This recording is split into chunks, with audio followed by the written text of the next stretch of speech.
getting sent home right now. You can see the title of the show. Canada, Greece, Australia, and Brazil, unfortunately, are not in the Olympics anymore. They ran into some better opponents and they lost, and they're going home at the moment. Mars, chill. Is it unfortunate that some of our favorite NBA stars got to go home now? No, I don't think so. Get them out of here. Goodbye. See you later. I think if I'm not mistaken, I think before the Olympics started, I had France and USA in the gold medal game. And then I felt like I overrated France. I felt like their guard play wasn't as good. And then I kind of went over to Germany. I'm still on that, but I think that I'm kind of on the fence now. I think I should stick with what I originally had, which was Germany.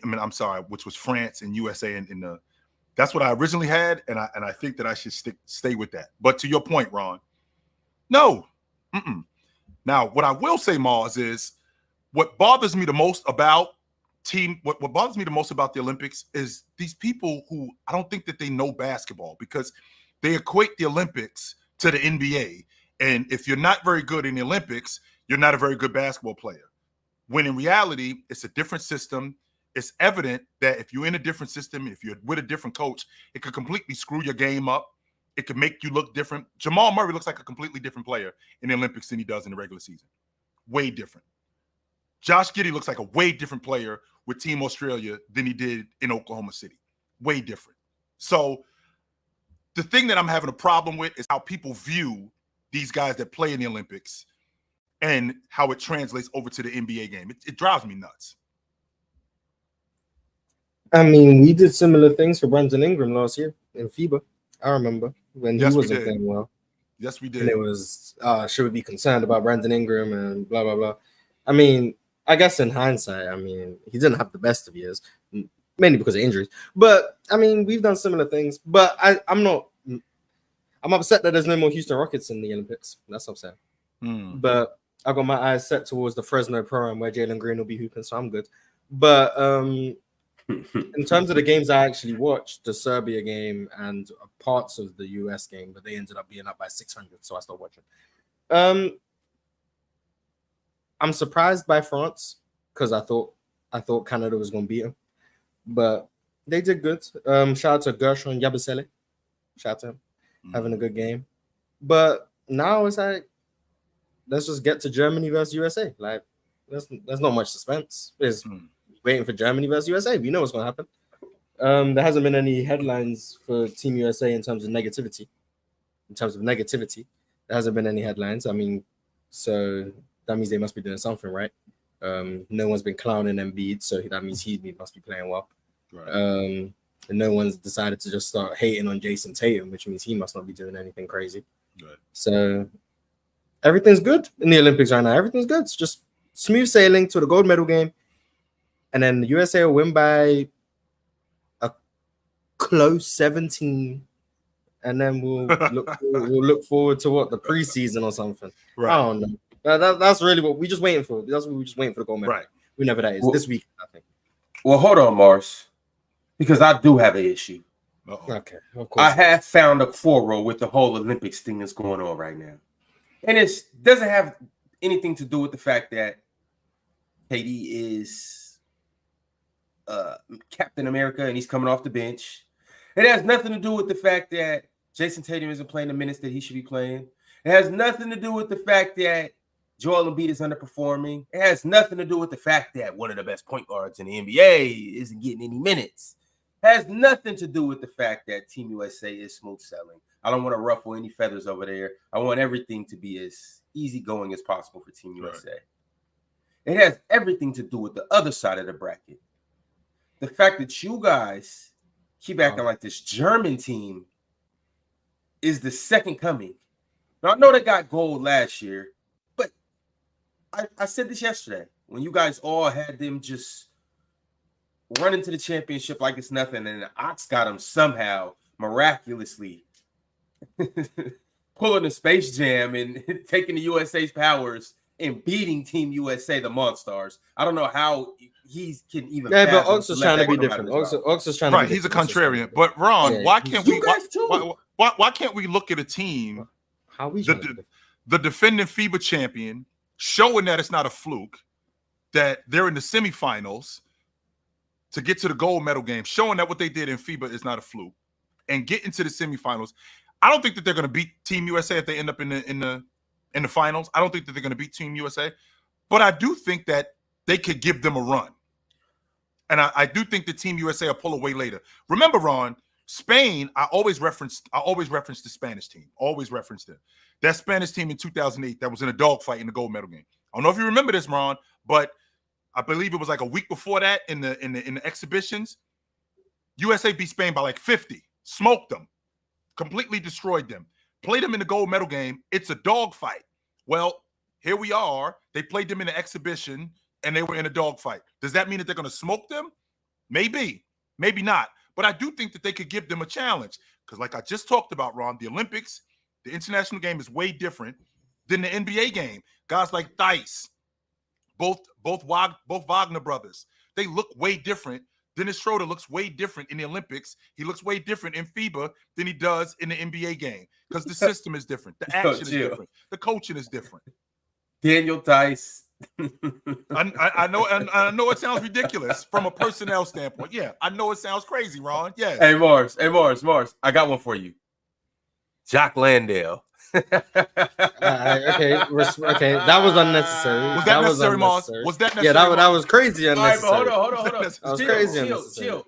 This is what I'm trying to say, though. You actually did what I was saying that you're doing. I wasn't even talking about Germany versus USA. Can we rewind back, please? It's a semifinal matchup.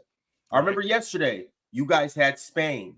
Or not Spain, my bad. You guys had Canada. Everybody. Mm-hmm. Canada beating France. Mhm. Everybody. And I'm like, can we respect France? No. I know they haven't had, and it was just what you said with Spain. Spain smacked, or Team USA smacked Spain. Mm-hmm.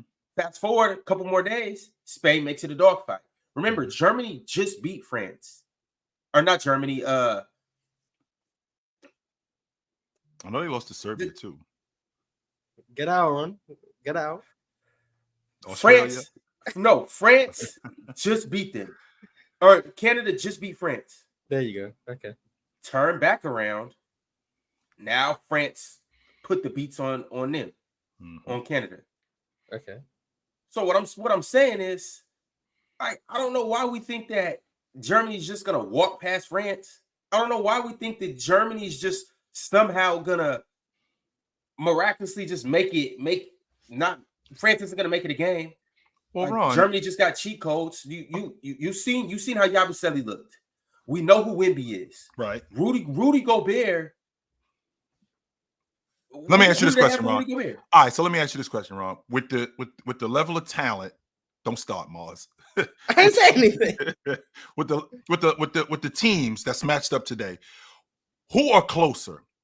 Is Germany closer to France, or are any of these guys closer to the US? Chill. I'm not talking What about I'm talking about the reason why I'm France asking it. Okay, and Germany. This is the reason why I'm asking you, Ron, is because when we talk about Team USA playing any of these guys, they should handle them. But I don't remember saying anything about Germany walking by France. I don't ever remember saying that. Because I don't think that made it seem like Germany is not going to lose. All I've heard is Germany, USA. Yes. That's going to be the title game. And what I'm trying to say is, I didn't have Germany beating Canada, and I don't got Germany beating France either. I do not think this. Like, I love what I'm saying. Like, everybody yesterday had Canada beating France. I didn't have, and I told you guys, why do we just think that Germany's going to walk by Canada? I didn't think that was going to be the case.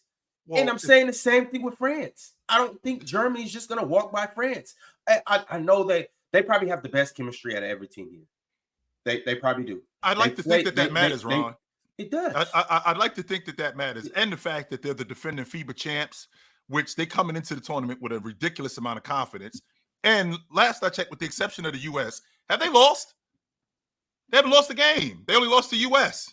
That's it. They ain't lose to nobody else. They basically handled everybody else. So it's not that they're not. I'm not saying that them playing against France, they're going to walk by France. Because, again, initially I thought I overrated France. I thought that France's guard play could have been better. But what I saw from them against Canada, they exposed a lot of weaknesses in them. And I think they could do the same thing with Germany. But Germany's cohesiveness, and I know the personnel sounds ridiculous to you, Ron, with both Wagner and Theis and Dennis Schroeder. Okay, those names aren't household names to you. But internationally, they get busy. Internationally, they get busy. I think that they can handle France. The front line is what I'm a little bit nervous about with both Wemby and Rudy Gobert. I am nervous about that. Respect Matthijs Lezort? Yes. Respect him too. 100%. He single-handedly, him and Yabusele, they single-handedly won that game against Canada. It wasn't Wemby. Wemby didn't go off. No. It wasn't Rudy Gobert. He didn't start play that many minutes. Yeah, Rudy came off the bench. Yeah. Respect Evan Fournier. Shout out to Sacrifice. Now I'm respecting Evan Fournier. Okay, now I am. Because he wasn't like that initially, Ron. He wasn't. He was not. If we can show Franz love, if we can show Dennis Schroeder love, surely we got to show Evan Fournier some love. Well, now we can. I mean, we couldn't a little while ago. No, we could not. Well, Off the strength, we're in the semifinals now. That's why.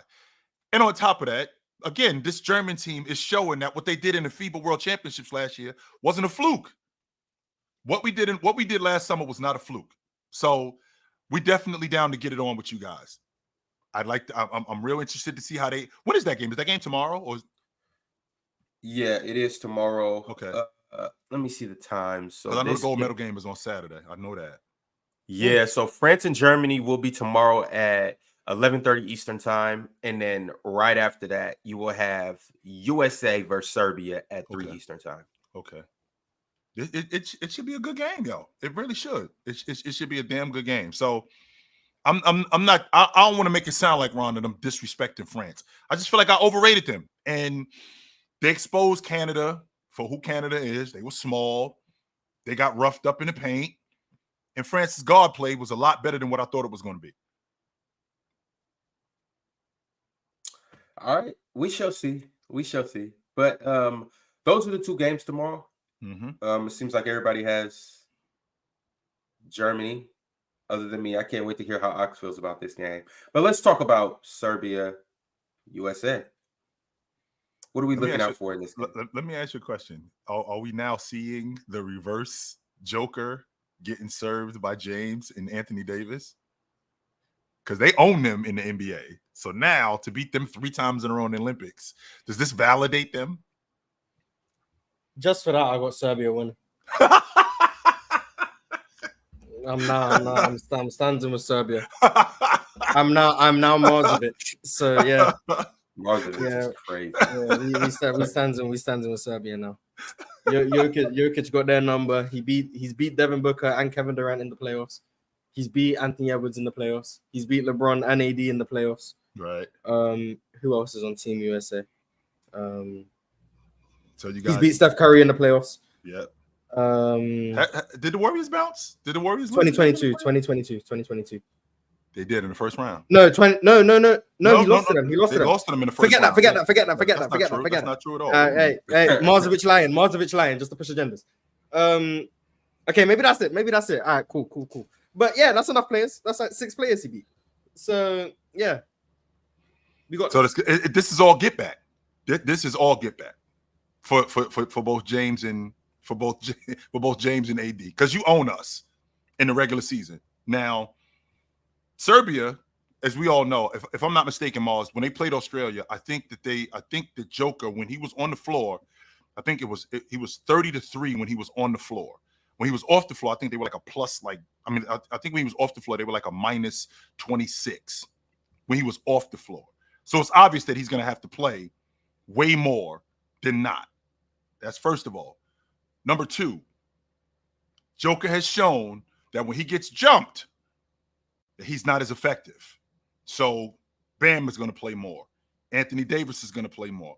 I think Joel Embiid is going to play more. I wouldn't be surprised if these 3 guys, 2 of them played together more to jump Joker on the defensive glass, to offensive rebound more, to put a lot of pressure on him.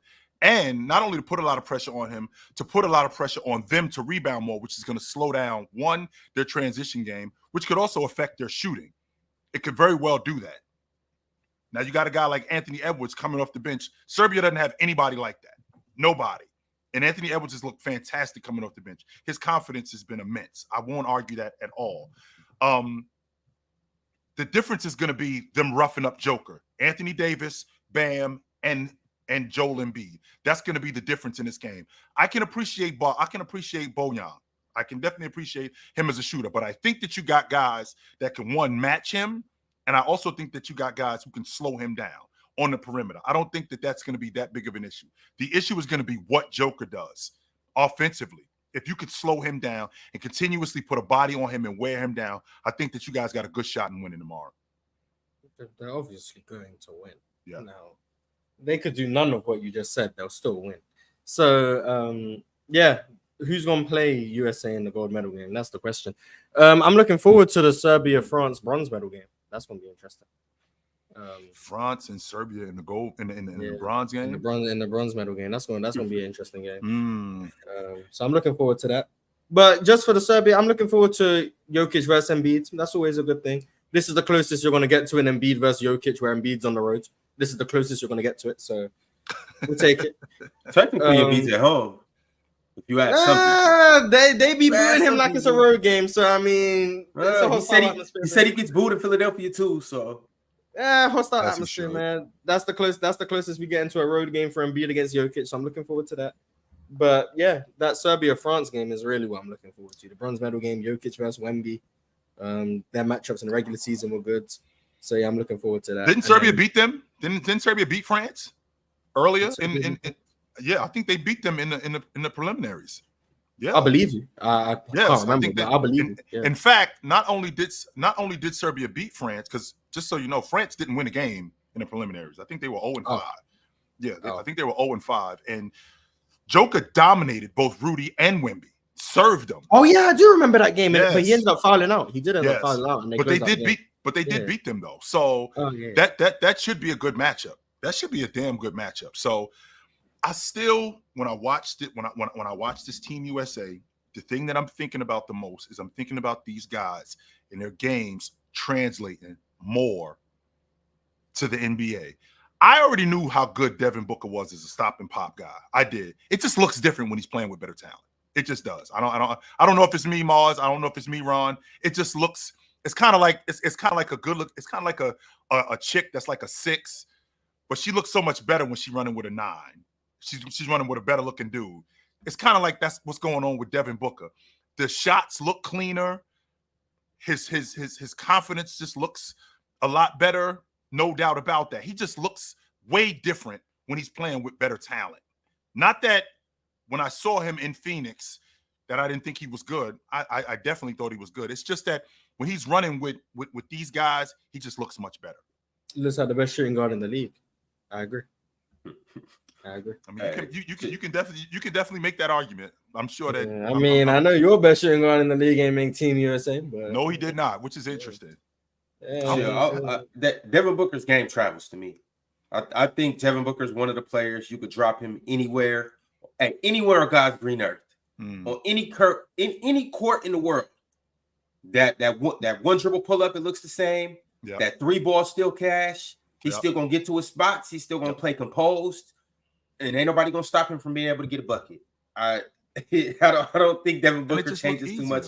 And it looked different running with James because he's getting different looks, right? Not only is he getting different looks, he's taking advantage of the looks he's getting. This has to translate, to be honest with you, when I watched him, and I know he's not going to be playing with the same level of talent when he gets back to Phoenix, but when you show me that you could defend on the ball like he does, and Devin Booker is actually an above average defender on the ball. I didn't think he was that good as a defender when he was in Phoenix, but watching him with Team USA, he's not that bad of a defender. So I expect him to be that. Here's the problem though. I think we're going into year 9 with him. Yo, where is this? Where has this been? And this isn't like this is, year 2 or year 3, and I'm just seeing this, right? Where has this been? Him being able to defend like this, and how come I haven't seen this on a consistent basis? I think he's been playing defense, so I don't know. Maybe I'm wrong, Mars, because I haven't seen him like specifically as an on-ball defender. As an off-ball defender, he's not. But specifically as an on-ball defender, he looks like there's way more effort there. He's beating guys to spots. I'm like, yo, how come you? And I don't expect you to be on 10 every night, but like, why can't I get this kind of effort on a consistent basis? To be honest with you, Mars, if he played like this more consistently, we might be talking about him as an all-league defender. We very well could talk about him like that. Reason why is because if I'm looking at him in the Olympics, he's not going up against that level of competition. Plus, what he's dealing with in practice every day. Being in the NBA, he's going up against less competition, which means that he should flourish more. But we're in year 9 now. So because we're in year 9, we're in a space where he probably is who he is. I think less offensive responsibility, less minutes, playing against respectfully lesser players, all culminates into looking better on defense. I mean, he's going from playing 20, what's he playing in the league? Like 33 minutes a game to like 21. And he's doing that against lesser offensive players with better defensive players around him, with different defensive rules. Like, it's all just makes you look better on defense. In the league, I think he's been at worst average for the last couple of years. I'd say probably a slight positive, but do I think he's going to be all defensive caliber in the league? No, because he has too much of an offensive burden and there's more space and all of those things. The court's smaller in FIBA too. So like all of those things makes it easier to be a defender in this context. But in the league, I still think he's okay. And he's going to continue to be okay. Now, the offense, I mean, when he doesn't have to worry about playmaking for other people, you see he's one of the best scorers we have. So, good thing they got a point guard in Phoenix. They got to change that offense, Mars. They do. They have to change that offense 100%. Because they're going we go rewind and get back to this gold medal game that we're projecting. The chat actually is on my side when it comes to France. Barely, though. 46% of the viewers say that the U.S. and France is going to be the gold medal game. 44% of you guys are saying the U.S. and Germany will be the title game. Now it's 45-45. And they're not on your side because 8% picked Serbia versus Germany, which means 53% of people picked Germany compared to 47% of France. So they weren't on your side, Ron. They were just more people on Serbia's side to play Germany than they were to Serbia for France. So you were wrong.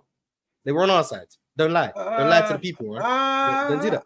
Don't lie to the people. I don't know if that's quite the case, Mars. That's exactly the case. Either way it goes, they can be wrong with you guys. France is packing up Germany. But we're not going to get into that, though. Let's get into what happened yesterday. So let's talk about this USA versus Brazil game. There was some things that happened in this game. It was a pretty good game, even though Team USA put the beats on Brazil 122-87 to set up a meeting with Serbia in the semis. The most alarming thing that happened in this game, which if you missed breaking news yesterday, PC has a new show where we will break any news right dope, then and there on the spot. Kevin Durant. Yeah. Sometimes. But Kevin Durant now is the all-time USA Olympic leading scorer for men and women. He passed Lisa Leslie yesterday, and he has 494 points total. How do we feel about this?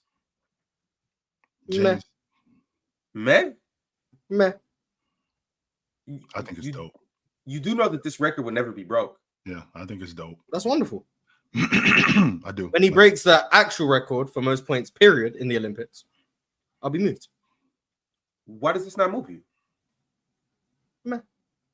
I didn't know he was the best scorer to play for Team USA. Time out, though. Mars, this is disgusting. I've been to it.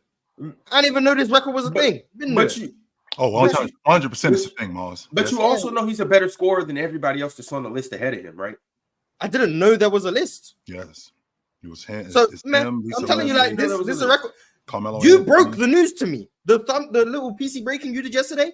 That's how I found out about the fact that he passed Lisa Leslie. As far as I was concerned, he been the leading scorer. Mm-hmm. So, man, that's how I feel about it. You asking me how I feel about the record?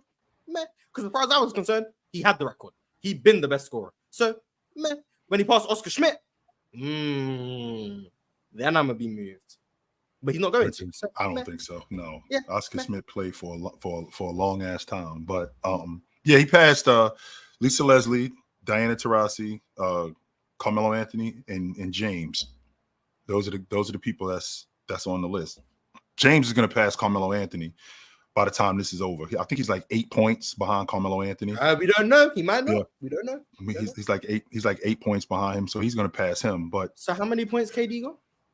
490, what, 4? 94. Yeah, Yeah, 494. He got less points than Patty Mills, and I'm meant to be moved. Mars. See, meh.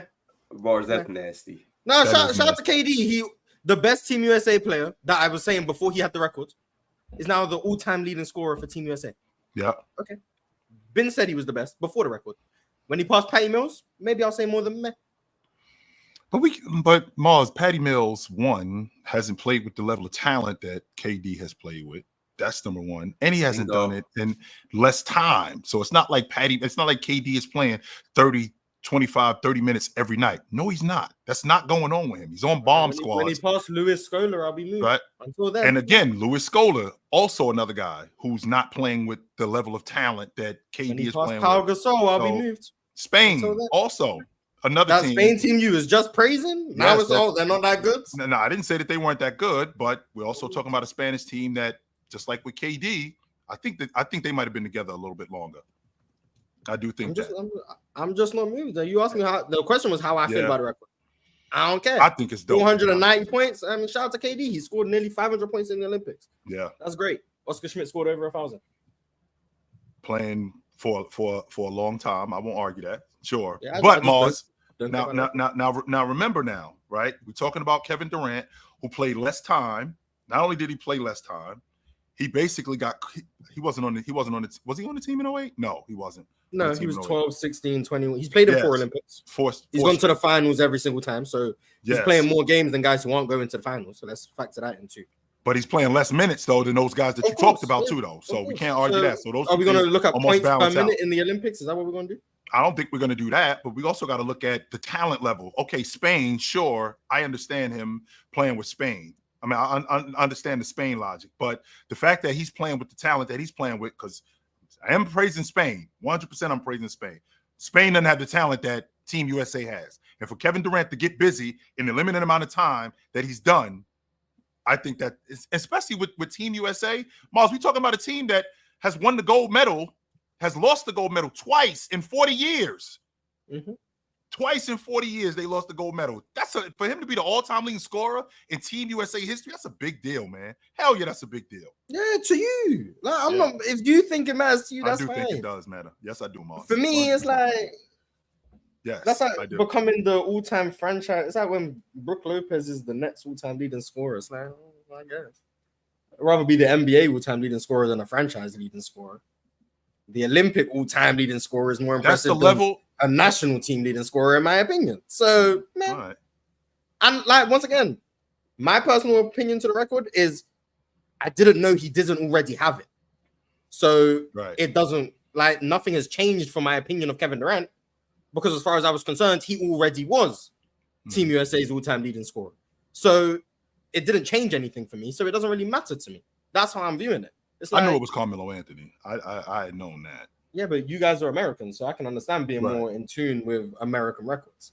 I'm not. So as far as I was concerned, it was already KD. So finding out that it wasn't KD from Ron and finding out that it now is KD, nothing really changed. There was like, did it surprise you at all? Like for KD to be the scorer that he is, and KD to be the bucket getter that he is, did it surprise you that he's now the all-time leading scorer? And would it, to compound that question, should he have done it sooner, considering? Well, I don't know how many games Lisa Leslie played, so I'm not going to be like, oh, no, he should have done it quicker, because Lisa Leslie might have played in 17 Olympics. I don't know. So she was on the Olympic team in 96. She was on. But if she did it in less Olympics, then all of a sudden, KD, I'm even less moved. So She was on the Olympic team in '96. I think she was on the Olympic team in 2004. She was on the Olympic team in 2000 too. I do know that. She did 4 Olympics, so same amount as KD. So KD did it in a couple fewer games, I'm assuming. Because a couple fewer games because he's still got 2 games left. Right. So shout out to so it's a long trip. How come Diana Taurasi ain't done it? Bum. But anyway, yeah. She's behind. She's behind Lisa Leslie, actually.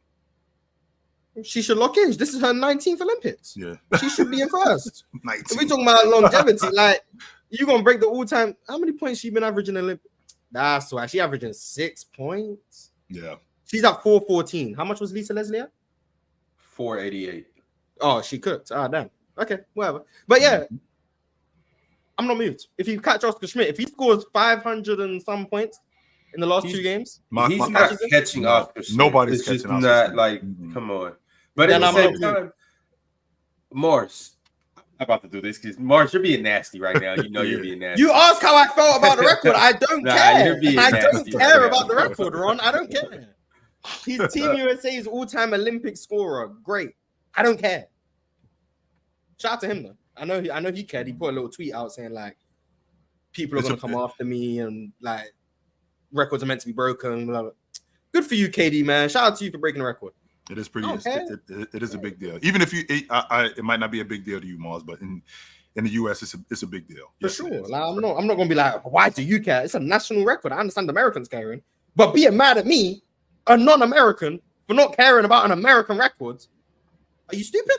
Respectfully, like, why would I care about you guys' national records? I don't care. If I go and tell you, hey, Harry Kane became England's all-time top scorer, you guys gonna care? No, you don't care. I don't care. Quick Olympic all-time scorer. Okay. Quick side note, Mike. Ron gave you every opportunity to get on, and you didn't. So can you please stop already, my man? He gave you the application. Not only did he give you the application, he asked you to come through. You didn't. You didn't do any of the things that he asked you to do. Any of them. Meanwhile, you're still in row 8 or 9 screaming, hey, bring me on stage. Bring me on stage. Meanwhile, he's asked you to come up here 4, 5, 6, 7, 8, 9 different times. And he's giving you different avenues to come up here. And you never came up here. Meanwhile, you still talking. You still talking to this dude. What are you doing, B? You sound wild as hell right now. Nah, chill. I'm gonna drop Mike the location for PC weekend. He gonna pull up with his shoes. I'm gonna have my shoes. We gonna find the court. We gonna record this live so everybody can see this. Up. I'm not saying we gonna record it live. I bet you he doesn't show up, Ron. I'm not saying that he might not. I bet you he doesn't show up. I bet you. I'm gonna show everybody why this has been his name since his first girlfriend. I'm gonna show everybody why the ladies call him Lil Mike. All right, I'm gonna be doing this all game. I bet you. Hey, I'm gonna be doing this all game. I bet you he doesn't show up. We're gonna see why the ladies call him Shrimp Mike. Mm-hmm. Yo, MTL, what's going on, brother? How you Hey, feeling? what's going on, yo? Hello. What's good, Mars? What up? How you doing, Chill? Yeah. All right, y'all. So Mars did bring up a quote from KD. So let me go ahead and put this on the screen. And this is what Kevin Durant had to say about the record that he broke yesterday. He said, records are meant to be broken. I'll hold on to this until another great comes along and passes me up.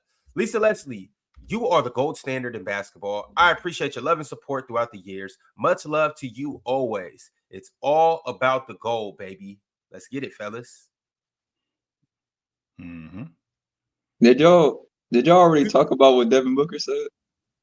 No allows? The no allow stuff? Yeah, we talked about that.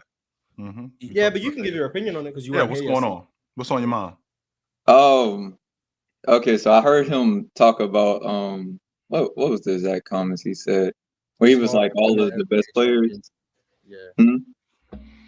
Yeah, all the best players being in the United States, so winning the NBA championship is harder than the Olympics, I believe he said. Yes. And I agree with the statement that yes, that statement is true if you're an American player and you live in the United States. If you live, I don't know, like Greece or like England, where Mars is. Puerto Allegedly Rico. where I am. Allegedly. Right. I'm sorry, allegedly in the UK. Let me rephrase that. Mars is in the UK. Right. Still allegedly, but yeah. You play somewhere like that where as a what you would be like a role player in the NBA, you would be like the star player on your team. I think I would consider that a lot harder, you know, than getting to play with other players that you consider the best in the world. They're all on the same teams compared to respectfully, it's just you. And you're looking around like, I mean, that Nigerian team, they just now got qualified to become a team, right? This past Olympics. You mean South Sudan? Yeah, South Sudan. I'm sorry. Yeah, I was watching them play, and I was like, I mean, they are solid for a team that recently got together. I respect their whole background story, but I was like, even when I watched them play, I was like, I can tell like this is still relatively new to them. I was like, every day looked excitement for them. Like they were just excited every day. So I was just like, I believe something like that would definitely be more challenging. I think Devin Booker just a little uncultured right there. I had a conversation yesterday. Mm-hmm. What if, Africa as a continent, right? Mm-hmm. Africa as a continent, what if they decided to band together and have an actual national team? But then it wouldn't be a national team, it would be a continental team. But I'm here for the Continental Cup. Continental Cup would actually be heat. Asia versus North America. Would it be America or North America and South America? Like, it would be North and South. Yeah. North America, South America, right. Asia, Europe, Africa. Right. If you can get enough Australians, what's that continent called? Oceania. Thank you. And then anyone who's out there doing research in Antarctica, represent Antarctica. Like, all of them, Continental Cup. I'm here for that. I'll be interested. I think the European team could. No, that would be a nasty team. Low key, I got my money on the Eskimos. Low key, they might be able to put some. They might have some hoops. Like we don't know. They might have some hoops out there clue. just in them igloos. Yeah, but they might. You don't know, man. I'm gonna pass on it. I'm lacking the opportunity, man. Yeah, I think I'm good on the Eskimos, Mars. I ain't saying that they whack, but I think I'm gonna pass. I'm good on the Eskimos. No, man, they might be. What kind of shoes y'all rocking with? First of all, that's number one. Number two, if Wilt could do it in Chuck Taylors, I mean, yeah. Where is your facility? That's the next question. Well, see, that's the thing, Chill. If you're playing in bad shoes, or if you're playing barefoot, and then also if you're playing on terrible conditions, that's just like us taking Bill Russell and putting him in some bronze. Some Kobe's. It's like a plus 10 attribute. You know exactly what I'm saying. Like once we upgrade your living conditions and all of that good stuff, all of a sudden. Well, they wouldn't have a problem in terms of the conditions because I'm from igloos where it's freezing cold, so I wouldn't have a problem walking in a warm gym and throwing on some kicks and getting busy. I wouldn't have a problem with that. That's not an issue at all. So, all right. I ain't picking the Eskimos though. Sorry, Ron, you by yourself. But I would consider picking Europe. I would consider it. Me too. Probably still pick North America, but I would consider Europe. So the reason why I brought that up, Mars, because I was thinking to myself, okay, well, everybody has an issue with Joel Embiid playing for Team USA, and he could have played for, was it France? I believe he could have played for. But if you think about the countries that are in Africa as a continent, the only divide would be, Canada is part of North America. So that would mean that the Canadian team would also be a part of North America. So if the Canadian team would be a part of North America, the African team, so you'd have Nigeria, South Sudan, Zimbabwe, that's where Mutombo's from. You'd have all of these other different countries, Cameroon, which is where both Siakam and Embiid are from. And if you actually had a continent where we actually had tryouts too, because I'm with Kyrie Irving on that, where you had a continent where we got 40 guys that we're going to bring in, and we're going to have a tryout, and these guys are going to represent the continent of Africa. These guys are going to represent the continent of North America. We got 40 guys. These are the best 40 players in the world. I think that would be awesome. I'm here for the Continental Cup. I would like that. Now that I think about it, it might even be a bigger gap. Like you essentially give us SGA. You get Shea, you get Shea. I think that's all you're adding, by the way. You're only adding Shea. That's all they need, though. Like, especially so if they were to do it, it wouldn't be a next year type of thing. It'd be let's just say they were to do it in 4 years. Shea is so much better now. Well, I'm expecting him to get so much better. But Giannis, Jokic, Luka, Wemby, like that is nuts. And then what about that? What about things that? are different in 4 years too, because we don't have Steph, we don't have Braun, and we don't have KD. So it's a whole and they still have Giannis, Jokic, Luka, Wemby.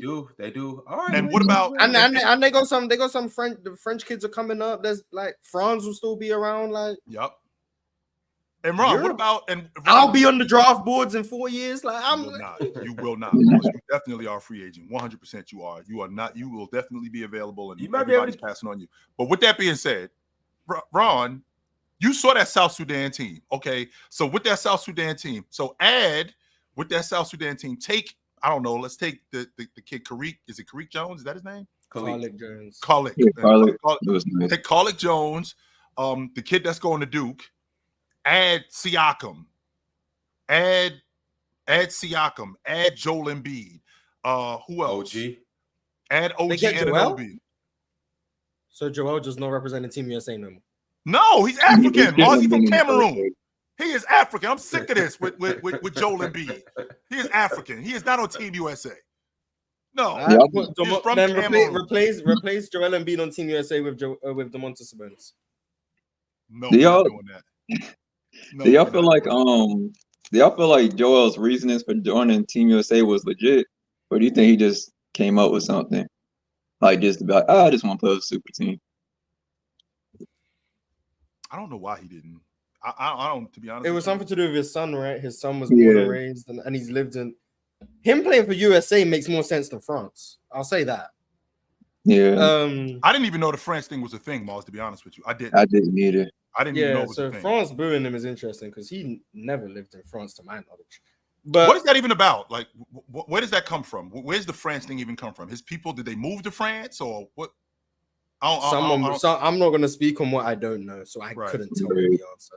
But I know I'm pretty sure he has a French passport or French citizenship. I'm pretty sure. So it's something to do with that. But I'm not going to say he lied about his reasoning, but I wouldn't be shocked if he just wanted to play for the team that had the best chance for a gold. And by the way, Mars, put Giannis and Joe. No, Giannis playing for Nigeria. He's Nigerian. He was born in Greece. Wait, so what's going on? So Joel can't play for Team USA because he was born in Cameroon. But a man born in Greece still has to play. Oh, this is crazy. That's crazy. That's crazy. Giannis, I don't know what we're doing. That's Team Europe. That's Team Europe. No, we don't do that. We for sure not doing that. He European. I'm just talking. I'm just talking. All right, fellas. So like I was saying, USA beat Brazil 122-87. It was an all-around scoring performance with 6 players having 10 or more points. The US shot 48% from 3 and 57% from the field. LeBron played the point as usual and was able to dictate the offense with 12 points. He had 9 assists. So shout out LeBron, really, facilitating and doing what he does best. He also had 3 steals and ended up having to leave the game early and get stitches over his eye. He got elbowed by one of the Brazilian players. So that happened. Devin Booker had a team high in scoring with 18 points. He made 5 threes. He ended up getting hot. This was one of his better scoring outputs of the tournament or of the Olympics. So shout out to D-Book. AD had 13 and 8 off the bench. And Joel Embiid probably had his best game so far, but he only played a half. In the half, he had 14 points, 7 rebounds. But in Joel fashion, typical fashion, he left the game early because he had a twisted ankle, supposedly. Now we good. We chilling. Don't worry. We'll be there for if he's ducking Jokic in the Olympics. Yo. But we chilling. We locked in. Mars, why he would. My glorious King Joel Embiid would never do such a thing. He would never do such a thing. We locked in. Don't worry. We're gonna be there for the Serbia game. Oh, hello, though. Yeah. Do we have to go back to KD now? We do, as you know, Mars. We absolutely do. Yo, I'm sitting Indian style. You're muted. No, we can hear him. No, we can hear him. We can hear you. I'm sitting Indian style for the day in my Zen Oh, WZN. What Yeah. happened to the Zen? Where's the Zen? Right? Where's the Zen, Dell? Where is it? That's my name. I'm Zendel from now on. Zendel. Yo, that's fire. That's fine. That's fine. Well, hold on, Look, what's my Marzovic and nickname? Zendel. Yes, Zendel. sir. What's moved you to the state of Zen? Player's choice. Dell, I don't like this. I don't like this soft-spoken, more calm Dell. I don't like that. I gotta turn you because up. life is good. Life is good. I gotta turn Dell up. No, I'm absolutely never loud though. I gotta turn Dell up. No, I'm not trying to hear this. No. You trying to take Dell out his Zen is crazy. Yes, I gotta Yeah, get Dell like- off his Zen. Yes. Actually, no, don't take me out I'm my Zen. not gonna do that. No, I'm not gonna please take you out your Zen, Dell. I don't know. I'm just it's something I gotta get used to. That's all. My son is about to come in. My son is about to come in and mess up my Zen. Watch it. I gotta get I gotta get used to you and your there you go. There you go. With the Damn, you're looking Kool-Aid, man. Yeah, that's daddy. And who's that? Baby. Go grandma. Go Nina. Nope, you're not going to Nina. Nope, I'm hanging with you. I'm hanging with you can't be now. on the camera. Yep, I'm hanging with you now, Dad. This is It looks like he copyright. wants to be on the camera, Nope, man. I'm a Looks part like of This the is show now. copyright. I am a part of the show now. Copyright. Copyright is crazy. I'm a part of the show now, Dad. You invited me in here, Oh, my pamper and goodness. everything. Yep. Yeah, he Pamper part of the and show everything. now. Yeah, Now he you part part of of the the show now. Zen. Go Yeah. like this, buddy. I'm a part of the show. There he is. I'm part of See the I'm Zen part of the twins. show. Hey, Mhm. With the Okay. Zen. Mhm. So, Ron, to what you were talking about, the thing I was worried about with Brazil more than Go anything, get Blippi. the thing I was worried about more than anything with Brazil I'll be right was back. no problem. The thing that I was worried about the most with Brazil is they have a knack for offensive rebounding, and Team USA in this tournament is the worst in the whole tournament in protecting offensive rebounds. So I thought that Brazil could take advantage of that. Now, from a talent standpoint, I don't think that it was a question, but I thought that Team USA did a good job in keeping Brazil off the offensive glass. I think that was one of their main focuses. And not only keeping them off the offensive glass, Team USA attacking the offensive glass and making Brazil rebound more. So that was a big deal for Team USA. Plus, Anthony Edwards coming off the bench. He's better than any rotation player of any of these teams. And he just looks so much more comfortable coming off the bench because they turn him loose. It's not like he comes off the bench and he's restricted to like 5 or 10. No, he comes off the bench and the wide open looks he gets, that's all part of their offense. That's all part of him being aggressive. And he just looks so much better in that Team USA offense. So I wasn't that worried, but I was worried about Brazil from an offensive glass standpoint. But they handled themselves, though. They did do that. Shout out Bruno Caboclo. I don't know what got into him. Hey, he liked that on the Olympic stage. Shout out Bruno. But 2 years away from being 2 years away is finally now. He's now where he was meant to be 4 years ago. Last time he was in the league, he was on the Rockets. That was like, I want to say 4 years ago when he was 2 years away from being 2 years away from being 2 years away. I don't know. Come back in the league. He coming back. That's all I know. He coming back. Hey, I know after that, somebody should be on the crazy. phone with his agent. He need to get a two-way contract. He But no. might need to get a tryout. But no, he looked like he belonged yesterday. Yeah. Ron, what makes it crazy though is like, if you like look at it statistically, he literally just 3 games ago put up 0 points. The game after that, he put up like 5 or 7. These last 2 games, it's like he had a rivalry against these teams. But he dropped like 26 and 30 back-to-back games. Like, Yeah, so if you average that out, he's averaging about 15 over the last 4 games. he's going Averages. crazy for no reason. Averages could get a little tricky. That's why Mhm. averages get tricky. Because if I go for 30 in one game and then go for 15 in the next game, You're averaging 22. Yeah, you're averaging 22. It might look a little tricky. So, Ron, I know that we talk a lot about these other countries catching up in terms of talent, which I do think that they've gotten better. But I mean, Team USA, I just feel like they're just far superior. I think it's something to talk about when we talk about, Steve Kerr's not doing a good job with his rotations. If you had 12 dudes on a bomb squad, I'd like to see you figure out where the run is. I don't get me wrong. I mean, I think Chuck Daly did as good a job as he could finding run for John Stockton, having to play behind Magic. I mean, I think he did as good a job as he possibly could, having to find run for Jordan.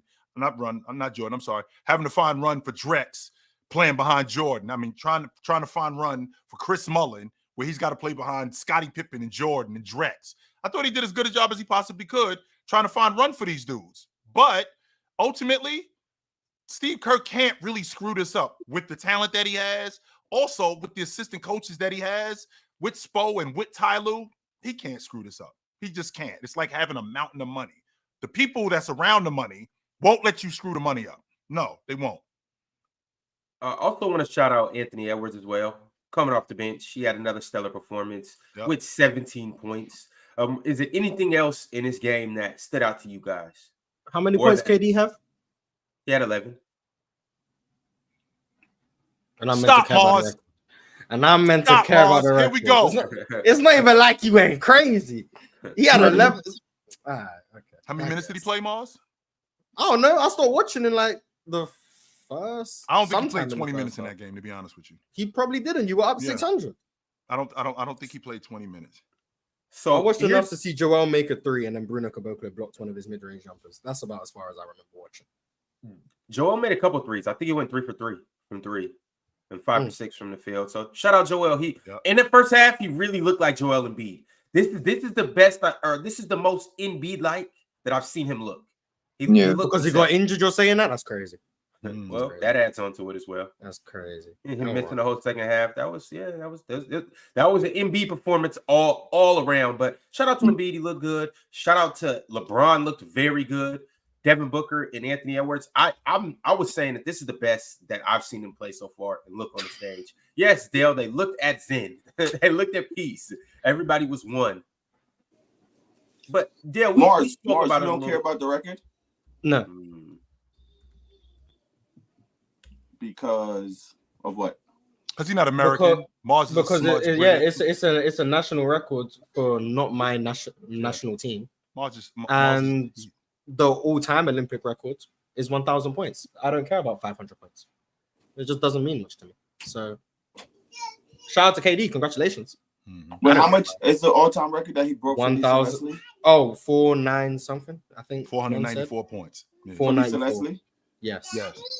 Over Lisa Leslie. Yep, 494 points. So I assume KD's at somewhere close to 500. I don't know whereabouts. 497 or something.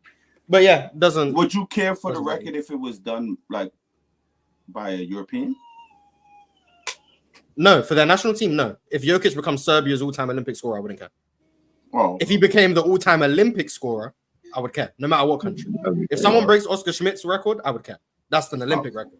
Breaking a record for a national team, personally, doesn't bother me, no matter the national team, but definitely when it's not my national team, it's not news to me. And I also said I already thought KD had the record. To my knowledge, so as far as I was concerned, KD was the all-time leading scorer. So him breaking the record was just like, oh, I already thought he so had it's like an NBA team, just a player just breaking the all-time. Yeah, that's why I said I compared it to being the franchise leading scorer compared to the NBA leading scorer. I mean, it's nice, it's cool, good accolade to have. Yeah, that's how I view it. But KD is the best Team USA player ever, in my opinion. With or without the records, he's by far the most decorated Olympian. That's who he is. So it didn't change much for me. But shout out to KD, I guess. I know it might be a big deal to him. So shout out to him. Congratulations. Another part to his legacy, which gets underrated by the day. So shout out to KD. Yeah, big shout out to KD. And I do want to share this on the screen right now, too, because KD has been having, I would say this is his worst Olympics so far. But even with that being the case, he's still leading the surge with the U.S. in terms of scoring. Let me go ahead and zoom this in so you guys can see this. This is who's leading the Team USA in points per game. Anthony Edwards at 16.7. KD is right there with 16. You have LeBron at 14.3. Devin Booker at 10. Drew Holiday at 10. And you can see everybody else. KD averaged 16 points these Olympics? Yep. Don't even seem like it. Because he scores in like 4 shots. I haven't fully watched the game yet. I'm waiting till the medal game. I think that's the game I'm going to try to get into. I watch highlights of mostly all the games. It's just a lot going on. But I thought Braun was. That's how bad I'm looking. I thought Braun was. Well, you haven't. To be honest with you, Dale, there's nothing has changed. He comes in the game. He comes off the bench, and he's KD. He gets right to it. There's nothing new. There's not all of a sudden you see him and you're going, damn, no, this is who KD is. He gets right to it. They immediately run action for him. They immediately get him the ball, and he wastes no time. He gets to the spots that he normally How many gets minutes to. is he averaging? I think he's averaging less than 20 minutes a game. I don't think he's playing more than 20 minutes. Yeah, I don't think so. I think Yeah, he's I don't playing. think He might be closer to 15 than 20. Yeah, he's I not think playing. that's it. But he gets right to it. Like there is no misunderstanding when KD comes in the game. It's pin downs, it's curl cuts, and he even gets out in transition. Being in the advanced age that he in. And I know that sounds ridiculous, but when you've been around for as long as you've been around, Yeah, running and happens. running. Yeah, it's not the same. Yeah. So Yeah, he KD basically. Yeah, and the funny thing about this whole thing is KD and Anthony Edwards been coming off the bench for the majority of the Olympics. Mm-hmm. So it's funny how you got your two leading scorers both coming off the bench. But I don't think that's a surprise to anybody. The bench has actually been outplaying the starters throughout this whole duration, even in the exhibition games. Because it doesn't matter who starts, they're gonna win. And I mean, all I know, if LeBron or KD were averaging 7, they'd be getting flamed. That's all I know for a fact. Is that But a Steph shot can at- average 7. Steph can average 7, and it's Steph Ain't no one Steph said could a word. honestly do what he wants. ain't no one because said a word. He could average 7 and it'd just be like Steph is deferring or et cetera, et cetera. It's But I was interesting. talking to Ron for 3 minutes, and that's why I wanted to come Mm-hmm. to ask the question. How do y'all feel about everyone praising KD? Like, I actually dislike it, but I want to know, like, What do you mean everyone praising KD?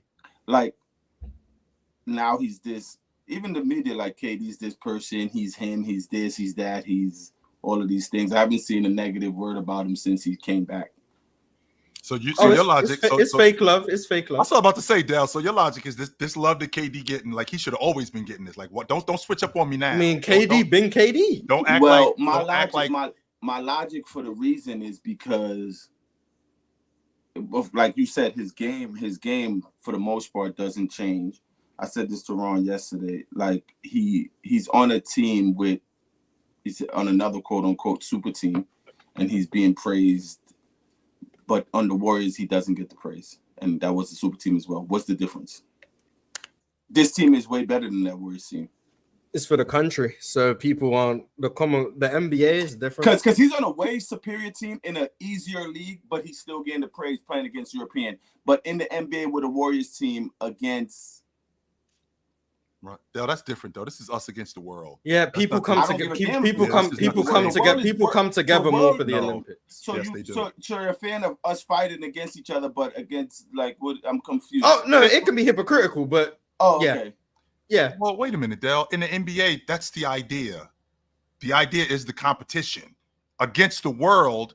It's everybody. It's Banding not together. about who he's playing against per se, other than the team that he's on. But the reason why he's on, no, Dale, that's not the same thing because the team that he's Go ahead. because the team that he's on, they're banding together against the world. In the NBA, the idea is the competition against each other. We're not banding together. We're not banding together to go up against one to go up against the rest of the world. You're not understanding what I'm saying. Well, It's maybe I'm not lost. the bandit. He's on a team with another good players, as the A bunch Warriors of team other, was a on. bunch of And other his good players, game sure. got detrimental because he was on that Warriors team. But now he's on a team with 19 superstars or whatever you want to call them, and his game is elevated. Right. It's backwards. He's used to that. That's Yeah, point. That's what I'm talking about. Not the love banding is fake. together. You can have your point of views on him fighting against each other, choosing to jump LeBron James or jump whoever. That's perfectly fine.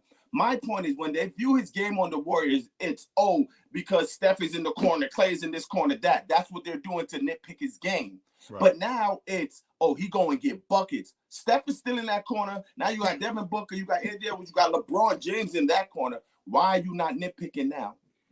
His game. That's interesting, Dale, because I don't. Maybe I'm in the minority because I don't ever remember anybody nitpicking his game. Anybody that this is what I'm thinking, and this is why I'm saying this because him getting on the You Warriors. gonna take Dell out his zen? I ain't gonna lie. This is what I'm thinking, Dale. No, because this is what I'm thinking, Dale. When he got on the Warriors, how much better did he make them? Like he made them even better, and that made his game even better. I'm an advocate. I was one of the guys on record talking about how when he got on that Warriors team. So instead, he was getting the same shots that he was getting in Oklahoma City, only except he only had one guy on him instead of 2 or 3.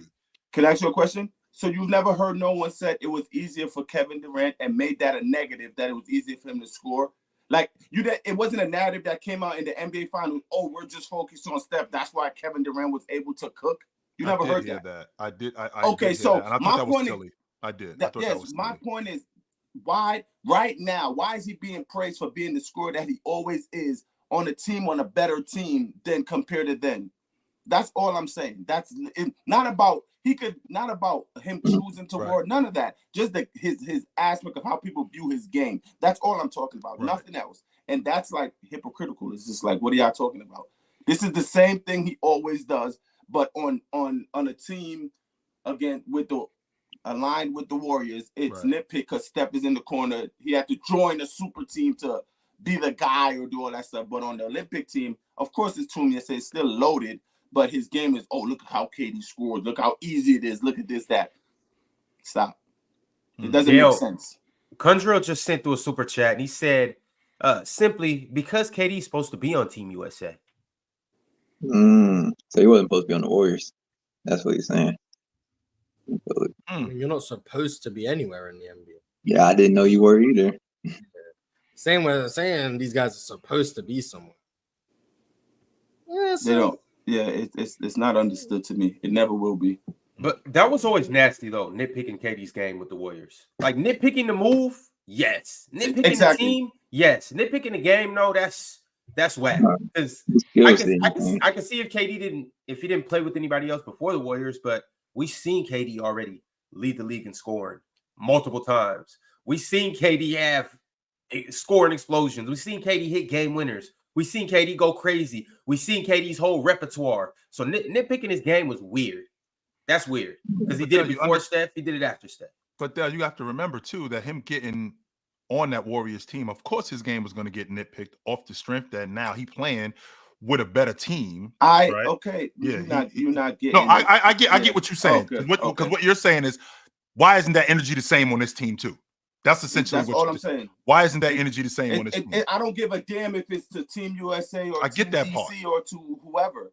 That has not where he's playing should never have to be indication of how he plays basketball. That's all I'm saying. And people is not going to fully try to understand that. I'm not talking about him being on USA. They have a mob squad. Of course, people are comparing it heavily to the Dream Team, other than Derek White being there, which I don't. Oh my God. But anyway, Respect Derek White. Yes, Derek White is like that's the weirdest thing I've ever seen in my life. But other than that, it's being compared to the Dream Team. So I don't give a damn about that. It's like if someone look at his game, whoever looked at his game on the Warriors and say, "Oh, it's much easier for him," should be like, "Oh yeah, that's like we expect that from KD because look who he's playing with." But I don't care if it's for Team USA, right? And the reason why, and I was born in Guyana, and I do understand where you coming from in terms of nitpicking his game. But we just had this conversation a couple of days ago. NBA championships are valued a lot more than gold medals.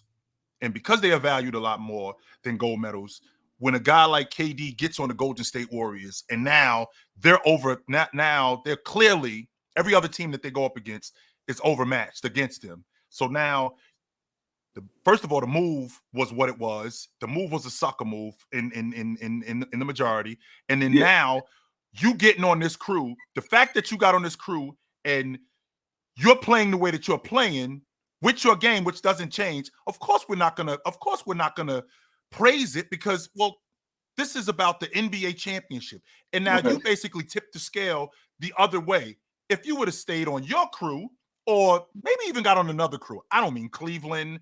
I don't even mean getting on Cleveland. I just mean maybe getting on another crew and maybe the scale is still balanced. Where there's still a lot of parity in the league, as opposed to jumping on that Golden State Warriors crew, your game wouldn't have been critiqued nearly as much. When you're playing in the Olympics, it's way different because it's us against the world. So teams are going to be more. I mean, not teams. I'm sorry. People are going to be less critical of your game, and they're going to praise you more because you are representing the country, as opposed to when you're playing in the NBA and it's about competing against everybody else in the NBA for the NBA championship, and you completely tipping the scales. So it's known. So basically, it's known that the United States of America, meaning the NBA, is based on personal hate for Kevin Durant that when he went to the Warriors instead of just his basketball game? 100%. Del. Oh, okay, then that's fine. Everybody looks at him like that. Okay. That's a prime example. A prime example was the list that we went over. We went over a list of the top 25 players of the 21st century. And one of the main reasons why Kevin Durant was behind guys like Joker is because of what he did. Okay. There's nothing to suggest that Joker. Oh, yeah, he was behind Jokic. There's nothing that he did to suggest that.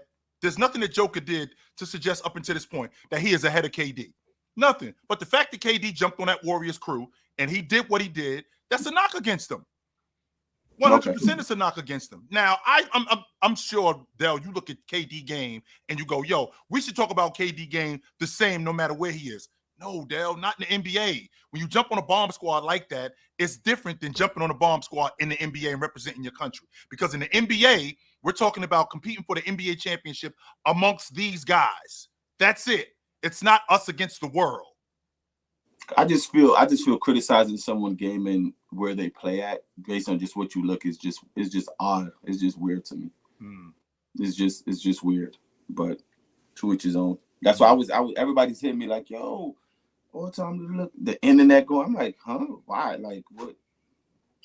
Like because it's a lose-lose to me because if the Olympic team was to lose, then everything would get, you know what I'm saying? It's just, it's no winning, like, other than my boy getting his Nike commercial, but that's it.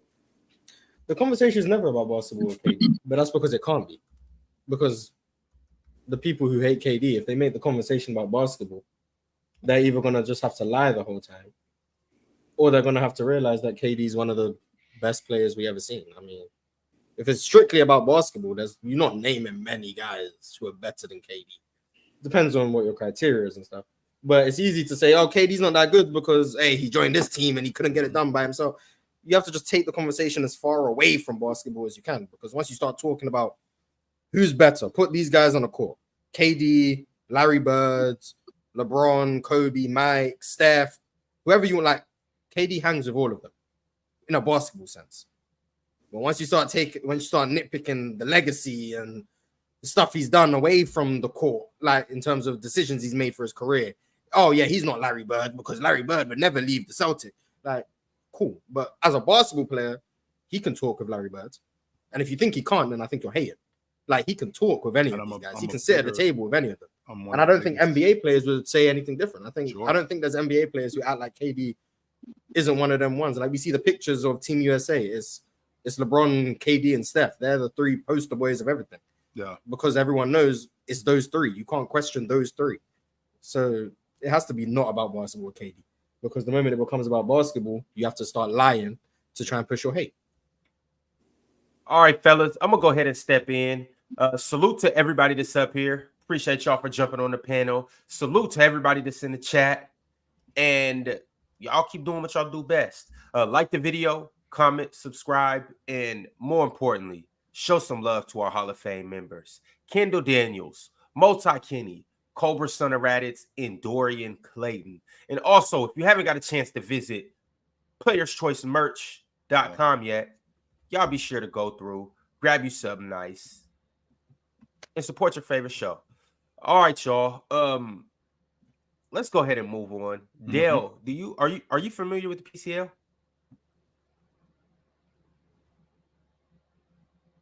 Dale? I'm sorry, I didn't hear you. Are you familiar with the PCL? Yes, I maybe got a little clip of it. I've never fully watched any. I see y'all go up 7:30 today. I'm gonna try to tune in. Who's matching up today? So today, interesting. You asked that. Okay. Today, we got who we got on the docket today. We got Hayes versus Dion from Ohio. Who's you don't know Dion from Ohio? This is Chill's terrible group. Don't worry about it. Wait. So it's a group, and you guys picked the group. Chill picked his group. Yeah, Chill picked his group. And you have okay. I have my own. Dell. First of all, Dell, that's a lie. And who's this guy? Right here. This is Mtel. He's in my group. Right. He looks like Tyrese Halliburton. Dell, I had nothing to do with picking. None of us had anything to do with picking our groups. Dell, this is a lie. So let's be clear about that right now. None of these dudes. Ron was the one who pushed this nasty propaganda.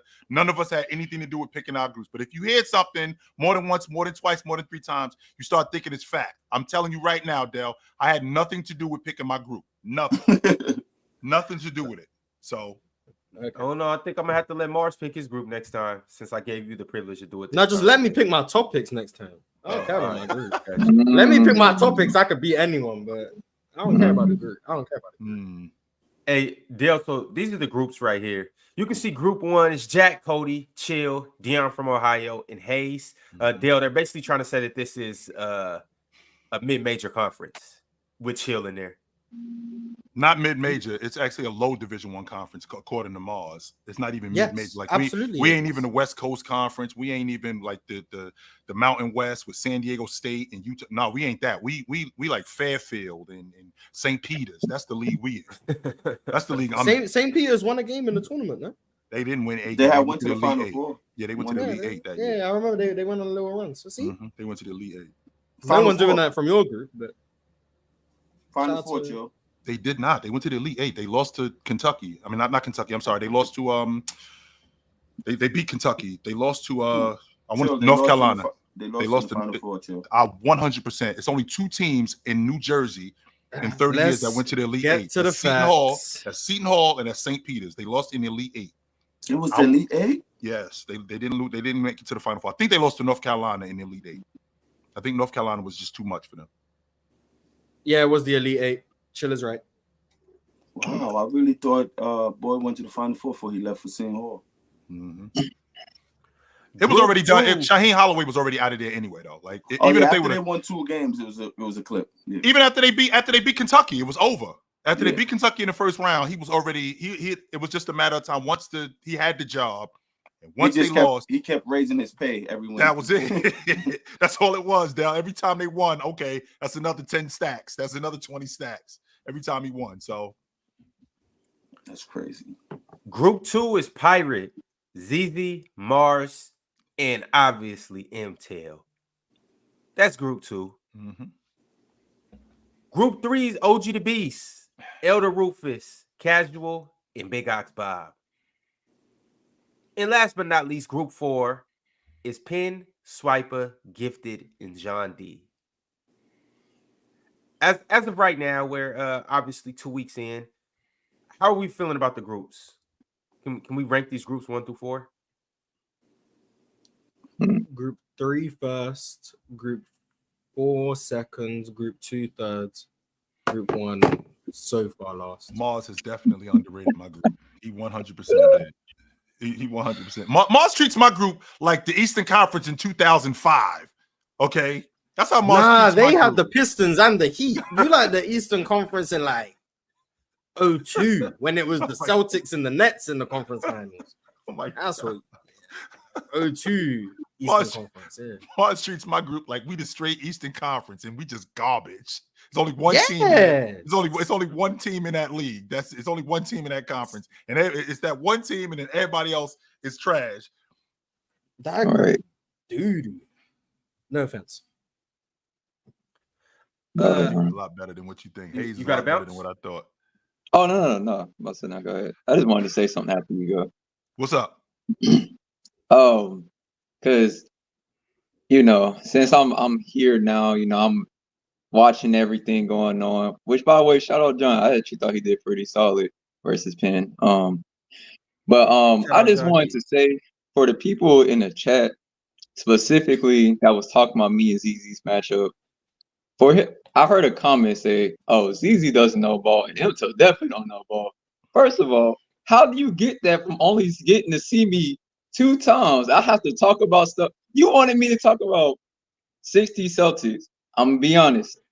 I didn't live that time, so my accuracy on that time would not be as crazy as some other people.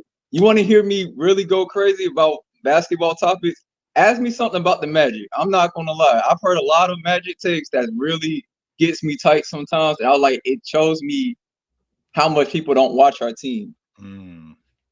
And I just wanted to say I hear a lot of stuff about Franz, right? How And far? you know, everybody, Before you go any further, hold on, MTEL. yes, sir. How far are the Magic from competing in the Eastern Conference for the Eastern Conference Championship? How far away do you think they are? Well, okay, so I'm a realistic person. With like, I know a lot of people, they have a favorite team, they go crazy, they start saying crazy stuff. I've always been consistent about my team. I think we're in a space right now. You give us about 2 years, depending on who we sign, I think we will actually be competing for championships. I even think we have a team that's matchup wise is a good matchup for the Celtics. Just because it's really a lot of length, a lot of size. That's where the Celtics that's like their weakness. That's honestly kind of why we beat them a lot more recently. Like over the past 2 years, that's why we probably beat them more than other teams. It's really just very good, favorable matchup for us. I think it was just last year, not this season that just passed, but the year before that. Y'all handled them pretty good in the regular season. Last year they did well against you guys. I do remember that. But if you look at your group, so as of right now, again, really challenging for the Eastern Conference Championship. Are you a year away? Are you 2 years away? How far is France? Not France. I'm sorry. How far is Paolo away from being an elite player in the league?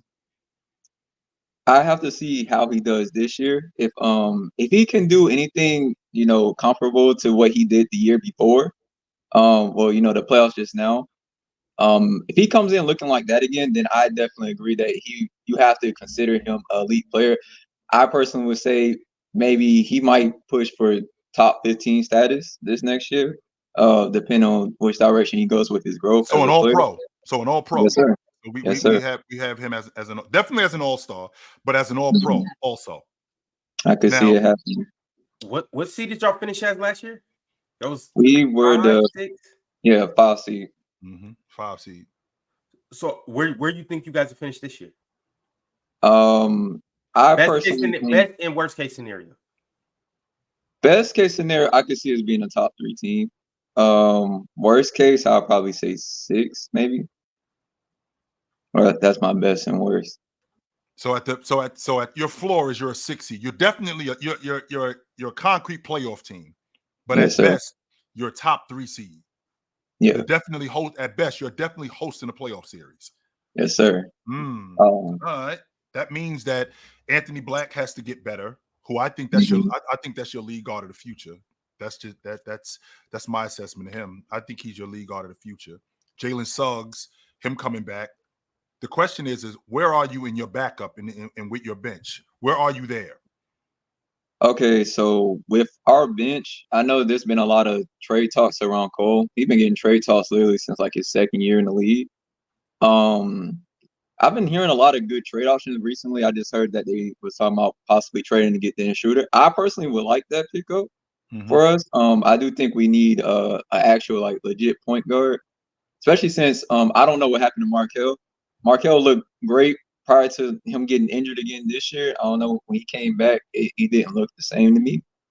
But prior to that, I thought Markelle would actually turn into possibly being that guy, you know, like being like the point guard that we needed for the team. I thought he was going to be the playmaking point guard, and Cole would be like the scorer that comes off the bench, you know, like a shooter for us off the bench. Right. I would say we're probably going to do a trade sometime this year.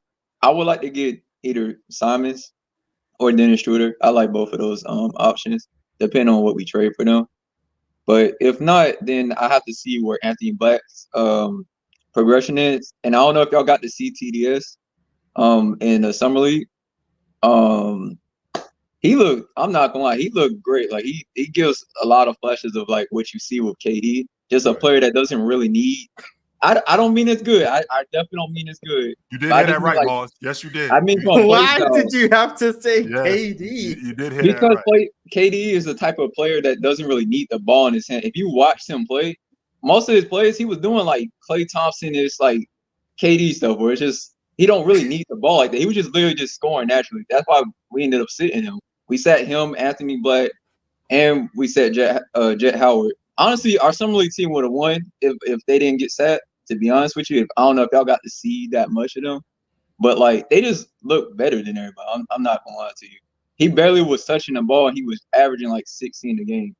Like, and I think he shot closer to 50%. I can't remember his percentages, but he was shooting crazy.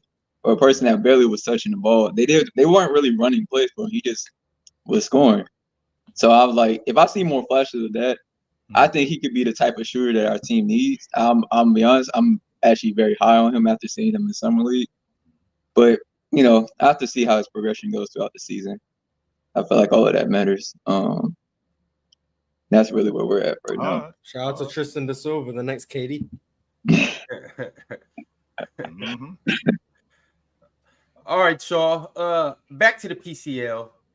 We do have 3 matchups tonight. Y'all better pull up. Like I said, we got Hayes versus Dion from Ohio. That should be a good one. We got OG the Beast versus Casual, which I think this is going to be the closest matchup of the day. I can't really call it. And then we got Chill versus Jack Cody. And right now, I'm telling you guys right now, I'm calling an upset. I'm calling an upset. So y'all pull up. Check out these 3 matchups. As you can see, the first matchup is going to be 7:30 Eastern time. Second matchup is going to be 8:15, and Chill and Jack Cody at 9 p.m. Eastern time. We will see you guys there at the PCL. Once again, you guys know that these guys are duking it out for this belt right here, and are duking it out for a cash prize as well. So get there, get your votes in, and we'll catch you then. But as of right now, we got some super chats, so let's go ahead and address them.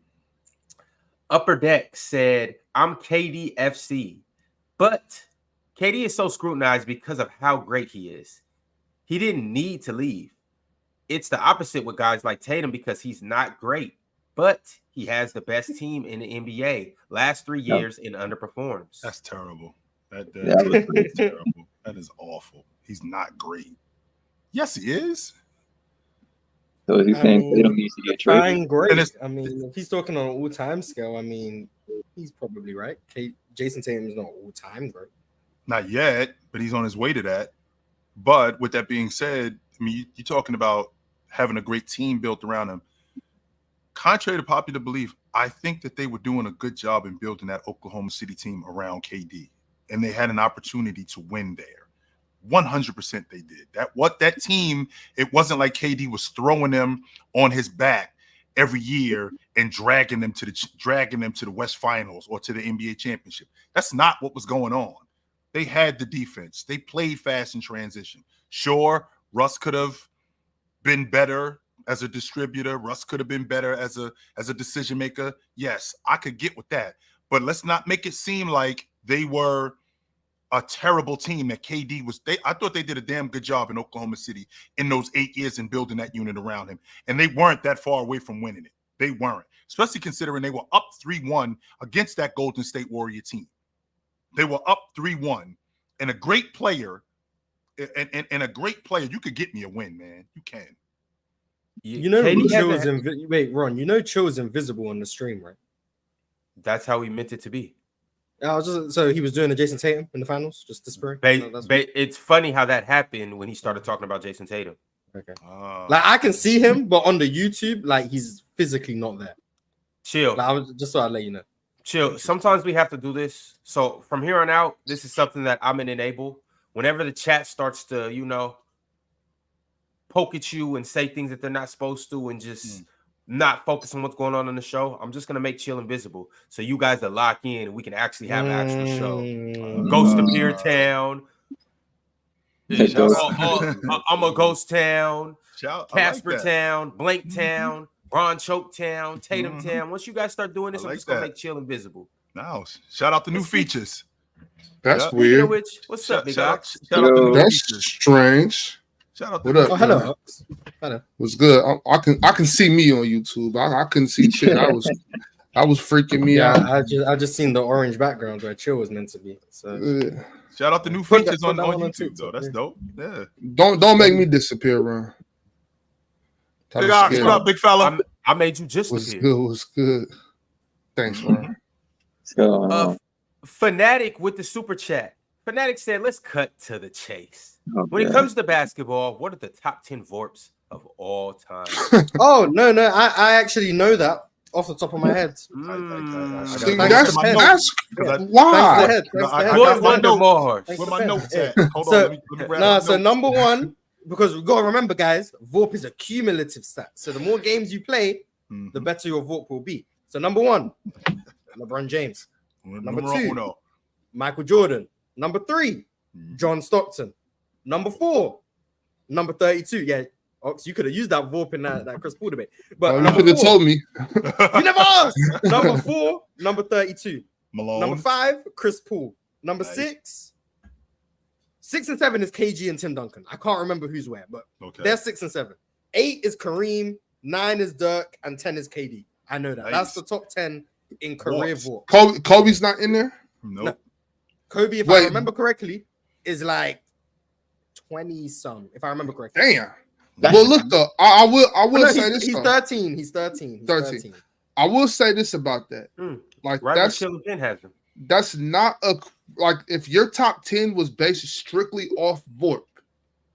That's not a terrible top 10 list. Like, I'm here for it, man. I'm not. I cannot get with that. I could not get with John Stockton being top 10. I cannot get with Chris Paul being top 10. But if somebody came up here and gave us their top 10 and we didn't know it was based off VORP, I wouldn't hate it. I would I could see it being a decent top 10 list. If you think about what VORP is, it's value over replacement player, how important you are to the crew. And when you off the floor, what does your crew look like? But that's really not fair. Because what if I just got a dope ass backup? Like, you know what I'm saying? Like, what if I got Louis Scola backing me up at power forward? Which like my VORP ain't gonna look that good. You know what I'm saying? Like, it's a stat that presumes everyone has an equal backup.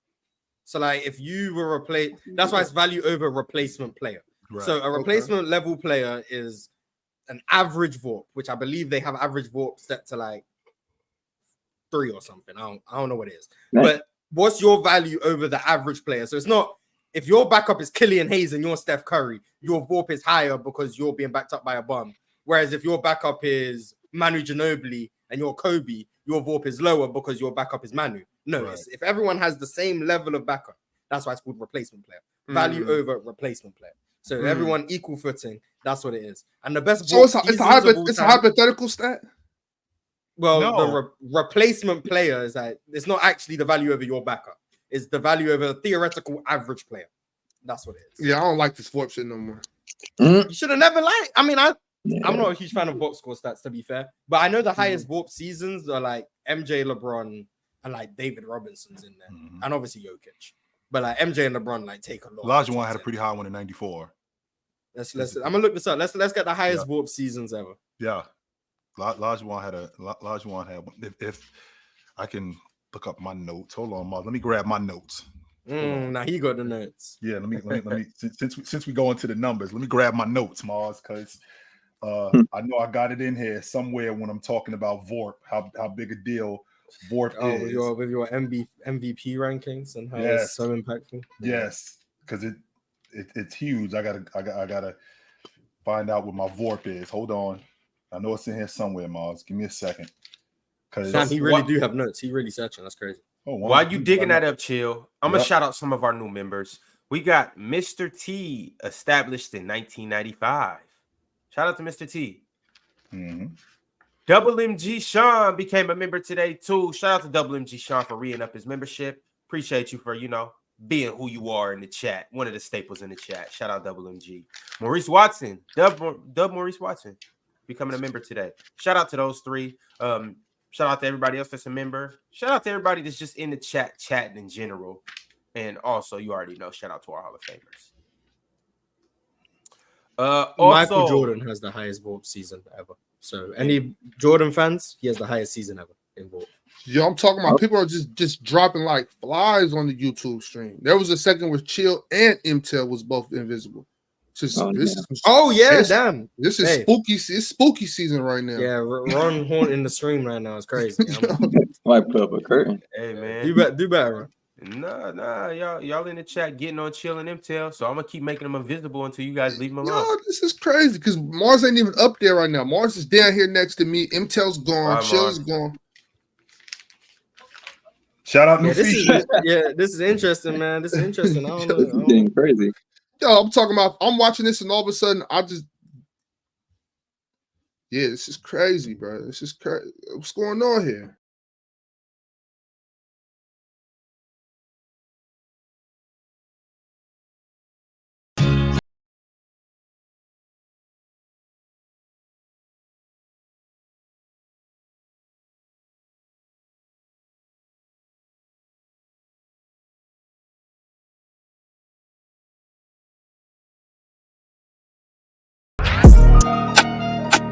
Kentucky woman, she gets to know you. She goes. All right. I think we're good now, y'all. Yeah, that's goes so hard. Bro. I think we're straight now. We have to go to intermission. Yeah, we had to do that. All right, so cool. Thanks for that, Ron. All right. I don't know why the chat right there don't like that song. I love it. Why do I not? W Chill. music, man.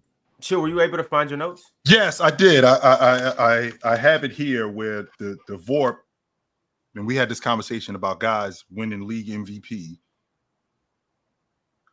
who were number one. Like, so for example, Olajuwon was number one in the league.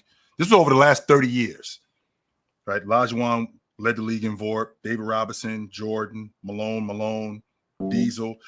Of these guys, let's see, 1, 2, 3, 4, 5, 6, 7, 8, 9, 10, 11, 12, 13, 14, 15, 16, 17. Right. So 17 guys over the last 30 years have led the league in Vorp. And over the last 30 years, the league MVP has been in the top 3 in the league, with the exception of Steve Nash.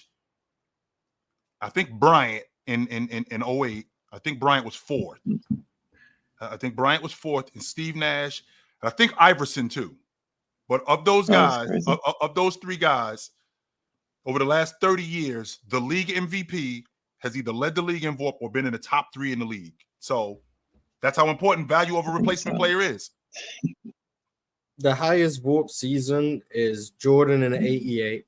LeBron in 09 is 2nd. Jordan in 89 is 3rd. David Robinson in 94 is 4th. MJ in 91 is 5th. MJ in 90 is 6th. Mars, by the way, this past season is 7th. Yes. I get steamrolled when I tell people that 89 Jordan was better than 88 Jordan. I get blitzed. Like, it's no offensive line in front of me. I get blitzed when I tell people that. I mean, he won Defense Player of the Year, man. So yeah, I get blitzed for that. But yeah, anyway, you at 7. You at 7. Jokic is 7. MJ in 1987 is 8. LeBron in 2010 is 9. Dr. J in 1976, so ABA season, the year before the merger, was number 10. MJ is number 11 in 93. KG, his MVP season, is number 12. LeBron in 2013 is number 13. Chris Paul in 09 is number 14. Jokic in 2022 is number 15. And then MJ has another season at 16. So the top 16, MJ has like 8 spots. 1, 2, 3, 4, 5, 6. He has 7. 7 of the top 16 Vorp seasons are MJ seasons. So any MJ's the GOAT fans, just start pushing how peak MJ was leading the league in Vorp, whereas LeBron only has 3 top 16 Vorp finishes. He's just not that guy, man. Now he's also 17, but we'll ignore that for the sake of the agenda. Well, I think I became a Vorp guy now. Mm-hmm. W Vorp. Yeah, I noticed how Kareem ain't on that, but hey, never mind. Interesting how Jabbar is on there. Kareem's highest season in Vorp is number 30. Yeah. Below Russell Westbrook's MVP season. Below Tracy McGrady in 03. Below Dwayne Wade in 09. Steph in 2016. Behind 3rd year LeBron James. Yeah, which is crazy. Which is crazy considering in 75 when they didn't make the playoffs and he won the league MVP. He basically had the same season that Joker had. That's interesting. Well, Jokic is number 7 in Vorp and Kareem number 30, and that's his highest season in Vorp. He wasn't even number one across basketball because ABA Dr. J had a higher Vorp. So he was the second best player in basketball according to Unbelievable. Vorp. Never in his best ever Vorp season, he was the second best player in basketball. Kareem's GOAT case looking more and more fraudulent. What, over a fake ass stat like Vorp? Hey, respect Vorp, respect Vorp, respect Vorp, respect Vorp. Thank you. I'm not sure how much I respect or don't. That's I so honestly thought it was a fake stat. No, it's real. It's a real stat. It's the real thing. For sure, a real Mhm. stat. Now, how much you value it is up to you. Me, I don't care about Vorp, but some people do. So Jordan got 7 of the top 15 NBA seasons ever. LeBron has 3. That's Jordan double. All right, That's y'all, interesting moving stat. along. MP13 said, I can construct some niche criteria to make Julius Randle the best player in the NBA. And No, you can't. since No, you can't. it's consistent to my criteria, it'll be a valid placement. Does that not sound like an insane take? It does. You Can't do. can criteria that has Julius Randle as the best player in the NBA that isn't inconsistent. I'd want to hear it. I would love to hear it. Yes, I'm sure that's it what. ends up being, hey man, left-handed players on the Knicks, and I'm like, well, Jalen Brunson. Then it's going to be left-handed dark-skinned players from the Knicks, and I'll be like, Or left-handed dark-skinned players over 6'6", something yeah, like that. it depends No, on you how can't. niche you go. If that's your criteria, then you're not even going to have a top 10. So, like, I want to know, like, if you can make that criteria, I'd love to hear it. Is he not getting at somebody? Is this him He's getting talking at about Penn. He's talking about Penn. Okay. Yeah. Shout out Marcus Barnes, became a YouTube member today. Word. Big ups to Marcus. Thank you for coming through. Brax the Bandit said, who's the most average player you could think of? Average. He's who made Vorp possible. No. Shout out to him, That's funny. the most is. mediocre player. Who is the most average player though? Ursan Ilyasova. Ilyasova was nasty More at average than certain Devin. time. More average than certain Devin Yeah. George. Ilyasova, one Oh. player. Remember, you guys remember 2013? Ilyasova, one player of the week at one time. Devin George is a good one. Yeah, Devin George is a good one. Wow. Average players. Man, Devin George. I'm thinking about just run-of-the-mill guys, right? I'm just thinking about Mike Brown. Used to play for the Cavs years ago. Tobias Harris is not. Tobias Harris. Let's get to the bottom of this right now, and this makes me crazy. Tobias Harris is probably going to play another 4 or 5 years. There is nothing average about Tobias. He played 15 years in the league, yo. He is not average. The average player is not averaging 19 a game for their career. That's not. I think that's average. what makes him average too. That he's No. just getting by for 20 years, just skating by. So Cliff Robinson. No, was average the there. average NBA career is 4 years. So That's like, it. You'd have 4, to say, like, Ox. That's it. technically, an average player would only play 4 Yeah, years. but I mean, come on, we got like that's not. I That's don't. not I wouldn't average, do it that's that way small because that compared to there's guys who were in the league for 1 year, and that's really bringing down the average. Right. But like the most average, like in the league today, who's the most average player I can think of? I don't know. I would think of a person like Francisco Garcia, just real mid, just completely just mid. Daniel Beno Udro. Who's the most Raul average player? Raul Okay, Neto Mars, was kind of average. so Mars, do this. Who's the most average player on the Oh, Celtics? DJ Augustine, I like that. Is it The most Hauser? average player on the Celtics? Nah, because he got an elite skill. I need to think of someone who does nothing elite. They just That's They're why he's okay. average. That's why he's average because he does that skill, but other than that, you got to average him out. You know what I'm saying? And when you average him out, he's probably on the weaker side, honestly. he not terrible on defense. Like he's a positive. An average can't be a positive or a negative. You can't. Here make the team you worse. guys go giving role players too much credit. I hate when y'all do this. And I hate He's when a you positive. overstate. He brings and you know what I hate? positive value. I hate when you overstate them dudes. Like, yo, this dude, man. Let's talk about this dude. How super nice he was. He's the 8th man on the bench. You do that all the time, Ox. Terry Rozier. Yes, dudes like Yo, that. Terry, Ron, don't do that with Terry Rozier. Or the Terry Rozier. Rozier. Or the dude that played for the Trailblazers. What is his name? Oh my God, the dark skin dude. How you say his name? Alfred Camino. Yes, boy. Oh, if you let There's Ox no tell way. it- if you let There's Ox no way tell you it, this dude- disrespecting Give me a Alfred break. Camino. Thaddeus He a probation Young. player. Ron, don't go too far, bro. Thaddeus Young.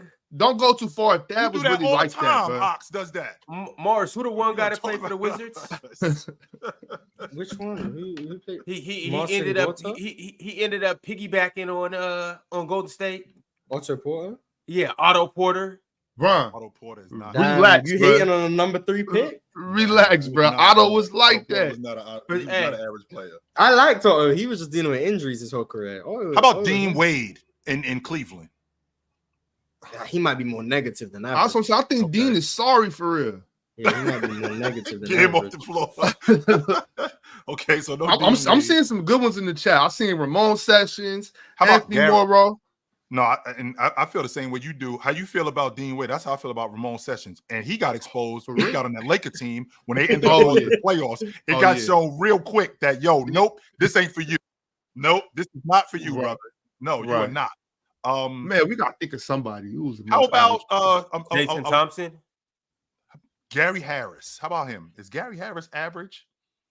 That's not bad. That's not bad. I know. Ben McLemore.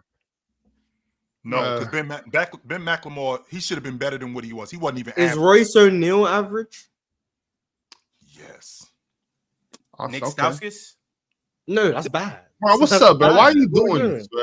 Yeah, you trying to. I see what you're trying doing, to get man. Ox off his zen, man. Why we doing this? He really is. I'm already at a crazy morning. I'm late for a reason, so please chill, man. I'm trying to have fun. I'm trying to lighten the mood. I was trying to get he trying to get back in his element. Get off his case, yo. Oh man. Well, I guess we'll get off Ox's case and we'll get on somebody else's case up here. And this isn't from me. This is from Reggie Reg. Don't shoot the messenger. Yep. Reggie Reg said, "I'm tired of Mars and his American hating antics. We kicked your ass." We kicked your red coat asses in 1776. Go have some shepherd's pie and tea, you little shit. Yo, first of all, shepherd's pie is fire. Let's make sure. Before I converted over to being a vegan, man, shepherd's pie was yes. Man, my wife made some shepherd's pie a couple months ago. I couldn't believe it. Like, where's this been all my life? But what's cottage pie though, Marsh? Different meat, I think. Oh, so it's just one certain. Okay, I didn't know that. I thought you could switch it to meat like pot pies and stuff. Nah, I think shepherd's pie is with I think one shepherd's pie I think is lamb, and cottage pie is with beef. I think. Okay. Oh, okay. But I think I think people just use them like interchangeably. But I do think there's like meant to be a distinct difference between shepherd's and cottage pie, and I think that's what it is. I've never had the one with lamb, but I really like lamb. I'm assuming I would like it. I've only had the one with the beef, and it was fine. Oh, so you had a cottage pie. Cottage pie, yeah, is there a more average player in the NBA than Alec Burke?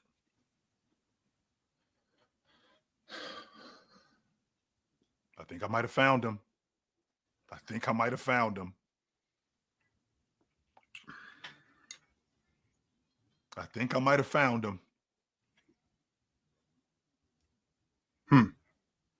Trying to think of someone who's just mid.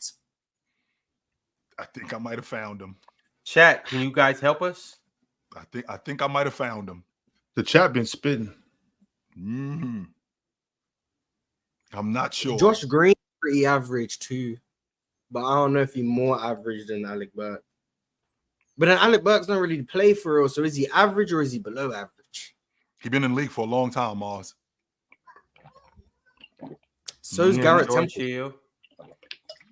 George Hill's still in the league? Mars, Garrett Temple. Garrett Temple is garbage, bro. He's been garbage. He had 30 that one time. But I can't get behind any love for Garrett Temple. He is terrible.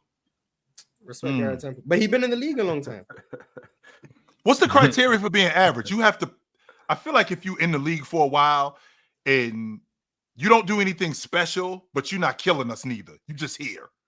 Yeah, you're not hurting us, but you're not really helping us. Right. Like you ain't killing us. When you're on the court, we don't get worse, but we don't get better either. But when it's just steady. Take Eric Bledsoe. Wizardo, take Eric Bledsoe off the table. Eric Bledsoe was a first-team all-league defender. He was elite. So no. For a little while. Yeah, Josh Green might be my pick. Josh Green might be my pick. He might be the most average player I can think of in the NBA. Josh Green. I'm thinking Alec. I'm going to take Alec Burke. I like Garrett Temple though. I like Reggie Bullock in this too. Garrett Temple.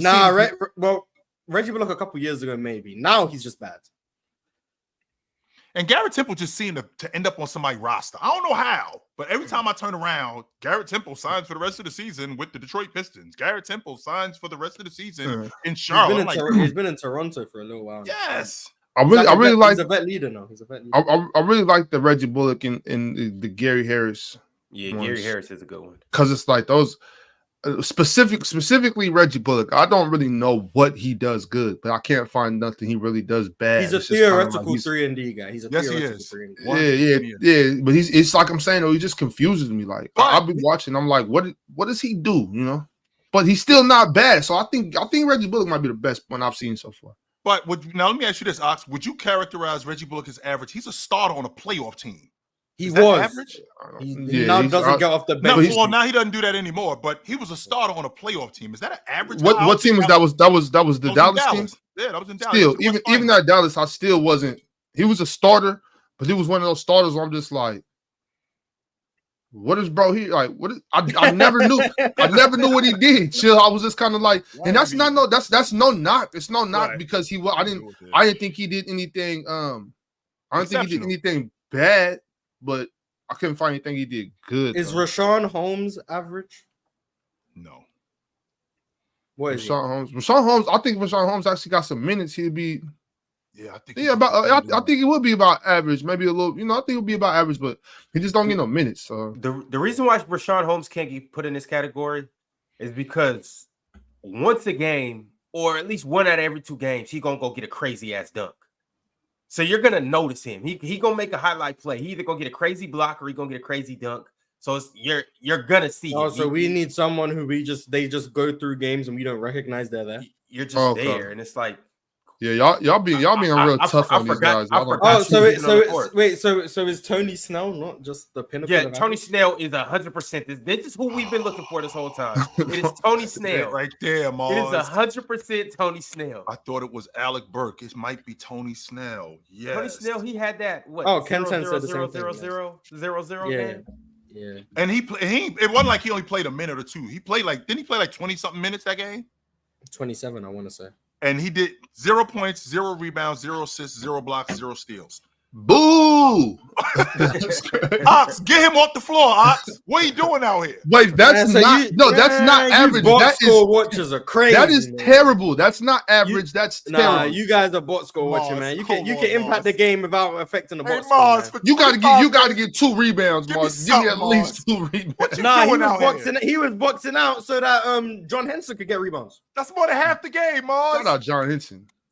Shout out John Henson and Larry Sanders. That's more than half the game, Mars. No, man, he was boxing out. He was boxing out. More than half the game. I can't get a rebound. I can't get an assist. I can't get a block. I can't get a bucket. I can't get anything from you. He was boxing out and he was contesting high. He just ain't make contact with the ball. He was just playing good fundamental basketball. I'm getting PTSD for something like that because I can imagine. Like if I ever did something like that, I'm walking home because like I'm not getting in the car with my pops. Like I'm definitely not getting the car with my mom. Like I'm not riding home. I'm definitely getting the ride home walking. Like she ain't got nothing to say to you, Ox. She's gonna have a lot to say. He made some passes in that game. He for sure like passed the ball to someone. So like he contributed. I don't even know if he touched the ball that game. He for sure touched the ball, man. He for sure touched the. Even if he did that's spacing. How many minutes did he play? Y'all said 27, I think. Yeah, I'd have cut his ass right there on the spot. Don't come back. Don't come back. Ox is a blatant box score watcher. That's okay, Mars. We watched the game. But Mars, can we be honest for a second, Mars? Okay, sure. We watch games and we know the game. But if you see a guy 27 minutes, a donut in everything, he ain't take no shots. Did he get no rebounds? Somebody? No. Let me check. No rebounds, no assists, no points, nothing. And he played more than half the game. What are you thinking when you see that? Have at least a foul, a turnover, like you tried to make a good pass, something. Because I'm saying, Ox, if you play more than half the game and you saw that on the box score, my first initial reaction is, why was he out there? What was he doing out there? Because essentially all you doing is, let's just say for the sake of argument, you out there chasing a guy. Okay, you can't get a deflection, you can't get a steal, you can't get a block. Nothing. If you're just out here chasing a dude, He had a foul. a foul. Okay. So he Thank you, contributed. He contributed. Thank you, Tony. And he took 2 shots. So he was out there. So he took 2 He was shots. out there. No Yeah. points. I want the world to know. Michael Beasley had 22 points in this game. Oh, shout out Mike Bees. That's I probably who Snell was covering. They were on the same team. It was in Milwaukee. Yeah, he was just getting out of right. he was just getting out of Beasley's way. So shout out to Yeah, he was Tony letting Michael Snell. Beasley work. You know what Tony for Snell was playing doing? his Standing role. in that corner, providing spacing so Michael Beasley could get to work. So yeah, it might not show up on the box score, but the same way these Steph Curry fans be giving Steph Curry credit for guys getting layups because guys are guarding Steph. Give credit to Tony Snell, man. Bro, that's If I go Steph watch Curry Michael has- Beasley's highlights from this game against the Jazz. If I see Tony Snell provide spacing, he contributes. So I'm watching the highlights. You need to We are watch going those to find- highlights. we are- I'm gonna advocate for Tony Snell's contribution. I'm not All right, going for fellas. this Morris. Me Me neither. Not at all. I don't care what you see on that film. No. All right, I'm watching it. We gonna see. Here's the highlights. 7 years ago. Wait, real quick, Morris. What was Mike Beasley's field goal percentage in that game? He was 10 for 17. So what was that? Okay. 50 some Pretty percent. good night. 59%. Night. That's decent. Yeah. That's decent. That's We We decent. get, we get I'm efficient just buckets. trying to figure out how come Tony Snell ain't get 1 rebound. That's all I'm saying. Like Just Because- one, Ox, at 6'8". he's that's what I'm saying. He's 6'8", 1. Tony's a big dude. I need one rebound, One. Tony. No block shots. Like you couldn't Fucking- come on the weak side. It's and a bum. get a block. But now you're talking about I need to play one more year to get the damn your health care. You ain't do nothing in the. I don't mean it like that. Y'all know I don't mean it like that, Ron. Relax. All I'm saying is, bro, if you could have got 3 rebounds, maybe we would have kept your ass around. All right.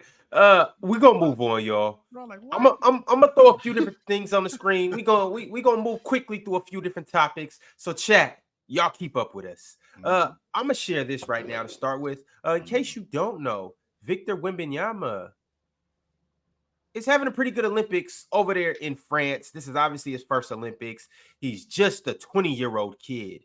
But as of right now, in the Olympics for Team France, he's first in points, first in assists, first in rebounds, first in steals, first in three-pointers made.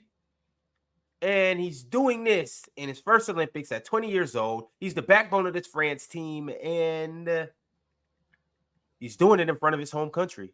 So shout out to Victor Wembanyama. I don't know where he's at in blocks. I'm assuming it's between him and Rudy, but if I had to take a wild, crazy guess, if he's not first, I'm assuming he's second. Thoughts on this, fellas? No guard play, so the assists and the 3-pointers make sense. The points, again, I got to get my own shot because guard play has been, it's gotten better. It's gotten better. The defense makes sense with the steals because he's already been one of the better defenders in the game. So I had somebody tell me this morning, by the way, that Victor Wembanyama in this 1 year, he's had the most impact defensively as anybody in NBA history. That definitely took some years off my life. He's had the most impact on NBA. Well, one more time, Chucky. One more time, Ox, because I want to make sure you heard me correctly. Victor Wembanyama, this first year that he's played in the NBA, he's had the most impact defensively as anybody in NBA history. Oh yeah, well that's just false. But I'm not mad at him for hyping the young fella. You know what I'm saying? Go ahead, just hype him up so we can be excited. That's not. I'm not mad at him, but I don't. Obviously, I disagree. Strongly disagree. Yeah, I ain't buying that. Tony Snell did not help Michael Beasley score. See, So- At all, get that bum out of here. But I'm gonna watch the full game tonight. I'm gonna come back with a full scouting report on Tony Snell. You're gonna be pissed, Mars. I'm gonna keep track of every time he ran the floor hard and someone guarded him and it opened up a lane for Giannis. I'm gonna keep track of everything he did that didn't show up on the box score. We gonna have a full scouting report of that Tony Snell game. You know, it's really this whole thing about what's his name, Victor Wembanyama, and that take, and the fact that we clearly disagree because that's just clearly not true. And then people are saying like, well, why this and that? It just shows how the fandom. It shows fandom. When it's somebody that you like, you're willing to go with anything, you know. But with other players, if you make certain takes, it's People just shut it down. That's crazy to say that he had the most defensive impact in NBA history of all time. That's just a blank. In 1 year, I wouldn't even not agree if it was for rookies. So, yeah, it's a bad take. It's bad. All right, this is what we have next. These are the top scorers in the Olympics. And this was heading into the quarterfinals. But we got Giannis at 27, surprisingly, or not surprisingly, leading all the Olympics in scoring. Then you got Franz at number 2 with 21.7. Shout out, Franz. RJ Barrett, surprisingly, at number 3, has been balling. Surprising to who, Ron? A lot of people. And he still wasn't getting the flowers that he deserved for how he played in the Olympic stage. But shout out to RJ Barrett. Maybe this will roll over into him really having a big season up in Toronto next year. And then you got actually his point guard in Toronto, Dennis Schroeder, with 19.7. And then last but not least, you got SGA at 5 with 19 points per game. These are your top 5 scores as of a couple days ago. Yep. Just waiting for Giannis to reintroduce himself back into the playoffs. That's what I'm interested in the most. He looks fantastic. He looks like he's in great shape. I was an advocate for RJ Barrett. He could have a breakout season this year. There's a lot of people who thought that I was nuts when I was talking about RJ Barrett when he was with the Knicks. There are plenty of people who hated him. He could have a breakout season this year. Ox, I got to start paying more. You would think that I would because I live down here in South Florida. I got to start paying more attention to Franz, yo. I do. I don't think I pay enough attention to him than as I should. I got to start paying more attention to him, and I think I will. Yeah, I think I will start paying more attention to him. I think that's a good idea too. Yeah, Franz is like that. I'll start paying more attention to because I know how good Orlando is. I think Orlando could be. I think they could be a top 5 seed again. They ain't sneaking up on nobody. Let's make sure we clear on that. But guys like Franz, Paolo, and Jalen Suggs, I just got to start paying more attention to Franz more than I do. Is more what's his name, Morris? The big fella. You know what I'm talking about. Jonathan Isaac. Y'all think he'll get more minutes this year? Or is he gonna keep they him minutes extended him, so he's clearly part of their plans. I hope he gets more minutes, but I don't know. Just with what Orlando got going on, they have so many wings. I don't know where they're gonna find minutes for everyone. Him, Paolo, Franz. They just got Tristan da Silva. Jet Howard might be in their rotation this year. Like, I don't know where all the wing minutes are going to come from, but I do think Jonathan Isaac, he's not going to be a 30-minute per game player, but maybe he's at like 20, which is more than what he played last year. So maybe he's at like 20 minutes. What did he play? 15, something like that? I want to say like 13 to 15, somewhere in that range. Yeah, he didn't play much. So yeah, I think he's going to play more this year. And that means their defense is going to be even better. And I'm like the last person. He played 16 minutes. I'm the last person on the train that Franz is the best player in Orlando. So I'm going to stand on that because I think Franz is really good. So, yeah, I really like Franz. I got him. And that's a good thing because Paolo's really, really good. So really, really good. Yo, they got 2 really, really good young players. It's nothing wrong with Franz being the second fiddle to Paolo. I mean, every great player needs a sidekick.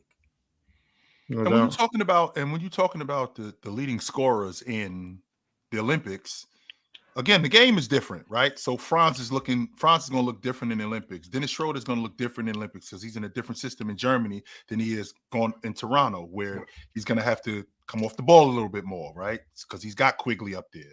He's got RJ Barrett up there, right? He's got Scotty Barnes up there. So for him to average 20 a game with those 4 guys, I mean, I think that's asking a lot. But that's not to say that he can't be a 14, 15 a game guy. That's not to say that he can't do that. But I just feel like in the Olympics, I think that especially playing against the competition that you play against, it enhances your game. Hopefully it could spill over into the regular season in the NBA. All right, y'all. So let's get into it. Obviously, we are deep into the Paris Games right now, the Olympics in Paris. So let's go ahead and jump into the medal count overall. See which countries are doing what. See which athletes are at the top of who has the most medals, and let's go ahead and look into some things that are going on today and tomorrow. So as of right now, medal count and update. We have USA with a total overall count of 88. China in second place with 61 medals. In France, shout out France holding it down for their home territory. They have 48 as well. And these are the total medals by country. Great Britain at 4, Australia at 5, Japan at 6, and you guys can see the rest. But Australia having 16 gold medals is impressive. So these are the top countries with gold medals. We got USA has finally overtaken China. They have 24. China has 23. Australia in third place with 16, as Mars just mentioned. That's very impressive. France has 13. Great Britain has 12. Japan and South Korea tied at 11. And Italy and Netherlands tied with 9. So these are the top gold medal countries. I am going to pay attention. I think it's tomorrow. I'm going to pay attention to the women's 400-meter hurdle. Sydney McLaughlin, I think her last name is hyphenated. Laverne. Yeah, Laverne. That's him. I think her husband plays for the Bears. No, that's Simone Biles. Simone Biles' husband plays for the Bears. He plays for the Packers. Okay, that's what I'm thinking about. I'm sorry, my fault. She's going up against the chick from the Netherlands who is for real, but I wouldn't be. I'm really interested. I'm really interested to see that because I'm with Ox. To be honest with you, Ox, the Olympics don't start until track and field starts. Right. I catch all the other stuff. I'll see swimming. I'll watch volleyball, but until track and field starts, I don't really get into it. Which got me thinking yesterday, Ron. I'm watching I'm watching USA and Poland in the quarterfinals of volleyball. Ox, I couldn't have done it. There's a part of me that says that I should have. Those are the chicks that I should have been hanging around. No, I shouldn't have been. No, because we would have broken up because I'm too competitive as an athlete. I don't think I would have been able to do it. I don't. No. Can we get a shout out to Gabby Thomas for getting that gold in the 200? I'm talking about she moving around that corner. When she come around that corner, bro, she just it was crazy. I think it was like 10-9 on the turn. Yo, it's crazy. Yo, Gabby do not play on that 200 at all. I don't even know because I knew. I mean, obviously, I knew before the Olympics started, like she's getting it, but she's really like that. Yeah, shout out to Gabby. Also, shout out to Sydney too. I watched yesterday. She smoked everybody. In the heat that she was in, it was the 400 hurdles. Yep. Literally, her like PR in the 400 hurdles was faster than everybody's 400 time without the hurdles. That's how, yes, Mars. She's insane. I know that sounds ridiculous, Mars. I know she's insane. Mars, yeah. I'm talking about she did able to beat everybody by a whole football field. Like she's ridiculous. But Mars, if you see her. It's a girl from I think Netherlands, right? Yeah. Femke, something like that. Yeah, so that she's supposed to supposedly give Sydney a run for her money, or is the closest one, but no. I'm eager to see it. She led Netherlands to the mixed medley in the 400. They ended up winning that. They beat USA. So we'll see what she got. But Mars, you ever seen a competition where like everybody else is playing for second because this person is just clearly better?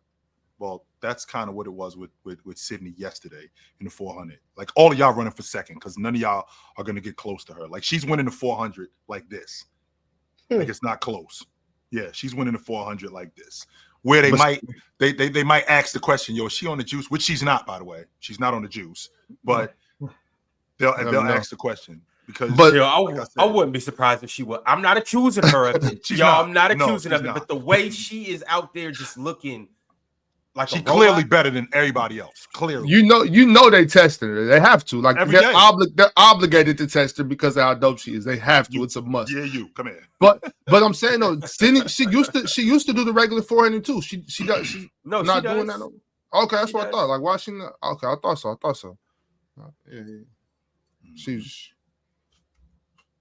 damn. All right, so this is what we're looking at right now with just individual medals. I don't know if you guys know all of these people. I don't know everybody's name, but I do want to give them a shout out. Shout out to Zhang. I'm not gonna. No, he's got 5 bronze medals. No. Well, that's what I'm saying, Morris. Shout out to Morris, Leon. No, Morris, this man hasn't been the best at any event, and he's top of this leaderboard. No, He got one silver medal. Shout out to Zhang for getting the Olympic medal at all. That's an epic feat. To get an Olympic medal. Organize this by goals. Organize this by goals. Hey man, he's below Leon and Tori. I'm sorry, they have one less medal, but a bunch more golds. Nah, but yeah, I can get with being. I can get with that. I can get with that. Being top 3 at what I don't know what sport Zhang does, but being top 3 is amazing. But I'm sorry, we aren't respecting bronzes as much as we're respecting golds. We're not doing that. So Zhang is a Chinese swimmer, first off. So put some respect on his name first, Mars. Second off, he's the GOAT at coming in third. He's the GOAT at collecting bronze. He's the GOAT at nearly winning. The GOAT. Look, like I said, I hear you, Mars, and I agree. A bronze medal is not a gold medal, but to get a medal in the Olympics is amazing. Yes. But isn't Leon Marshall? Isn't he a swimmer too? Isn't Zhang been losing to him? Like, no, I'm sorry, that's unacceptable. Shout out Leon. Hey, crazy thing is, Leon was in the house yesterday during the game.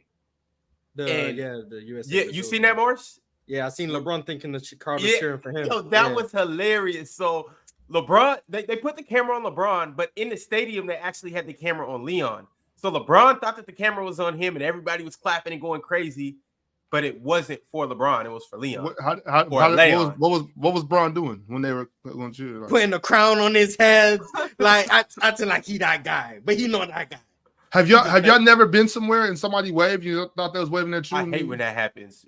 I hate when that happens. Can't go nowhere. Can't go nowhere with Ron. I don't really wave back at people. Can't go nowhere with Ron. But when that happens now, because the time that did happen to me, I was so embarrassed that from now on, when people wave, I just be like looking around, make sure it's me that they're waving at, because that shit. Right. So I can imagine I'm just a friendly guy. If I think you waving at me, I'm not just gonna be like, I'm not gonna be a dickhead. I'm not gonna be an asshole. But then it has been times where people are waving at me.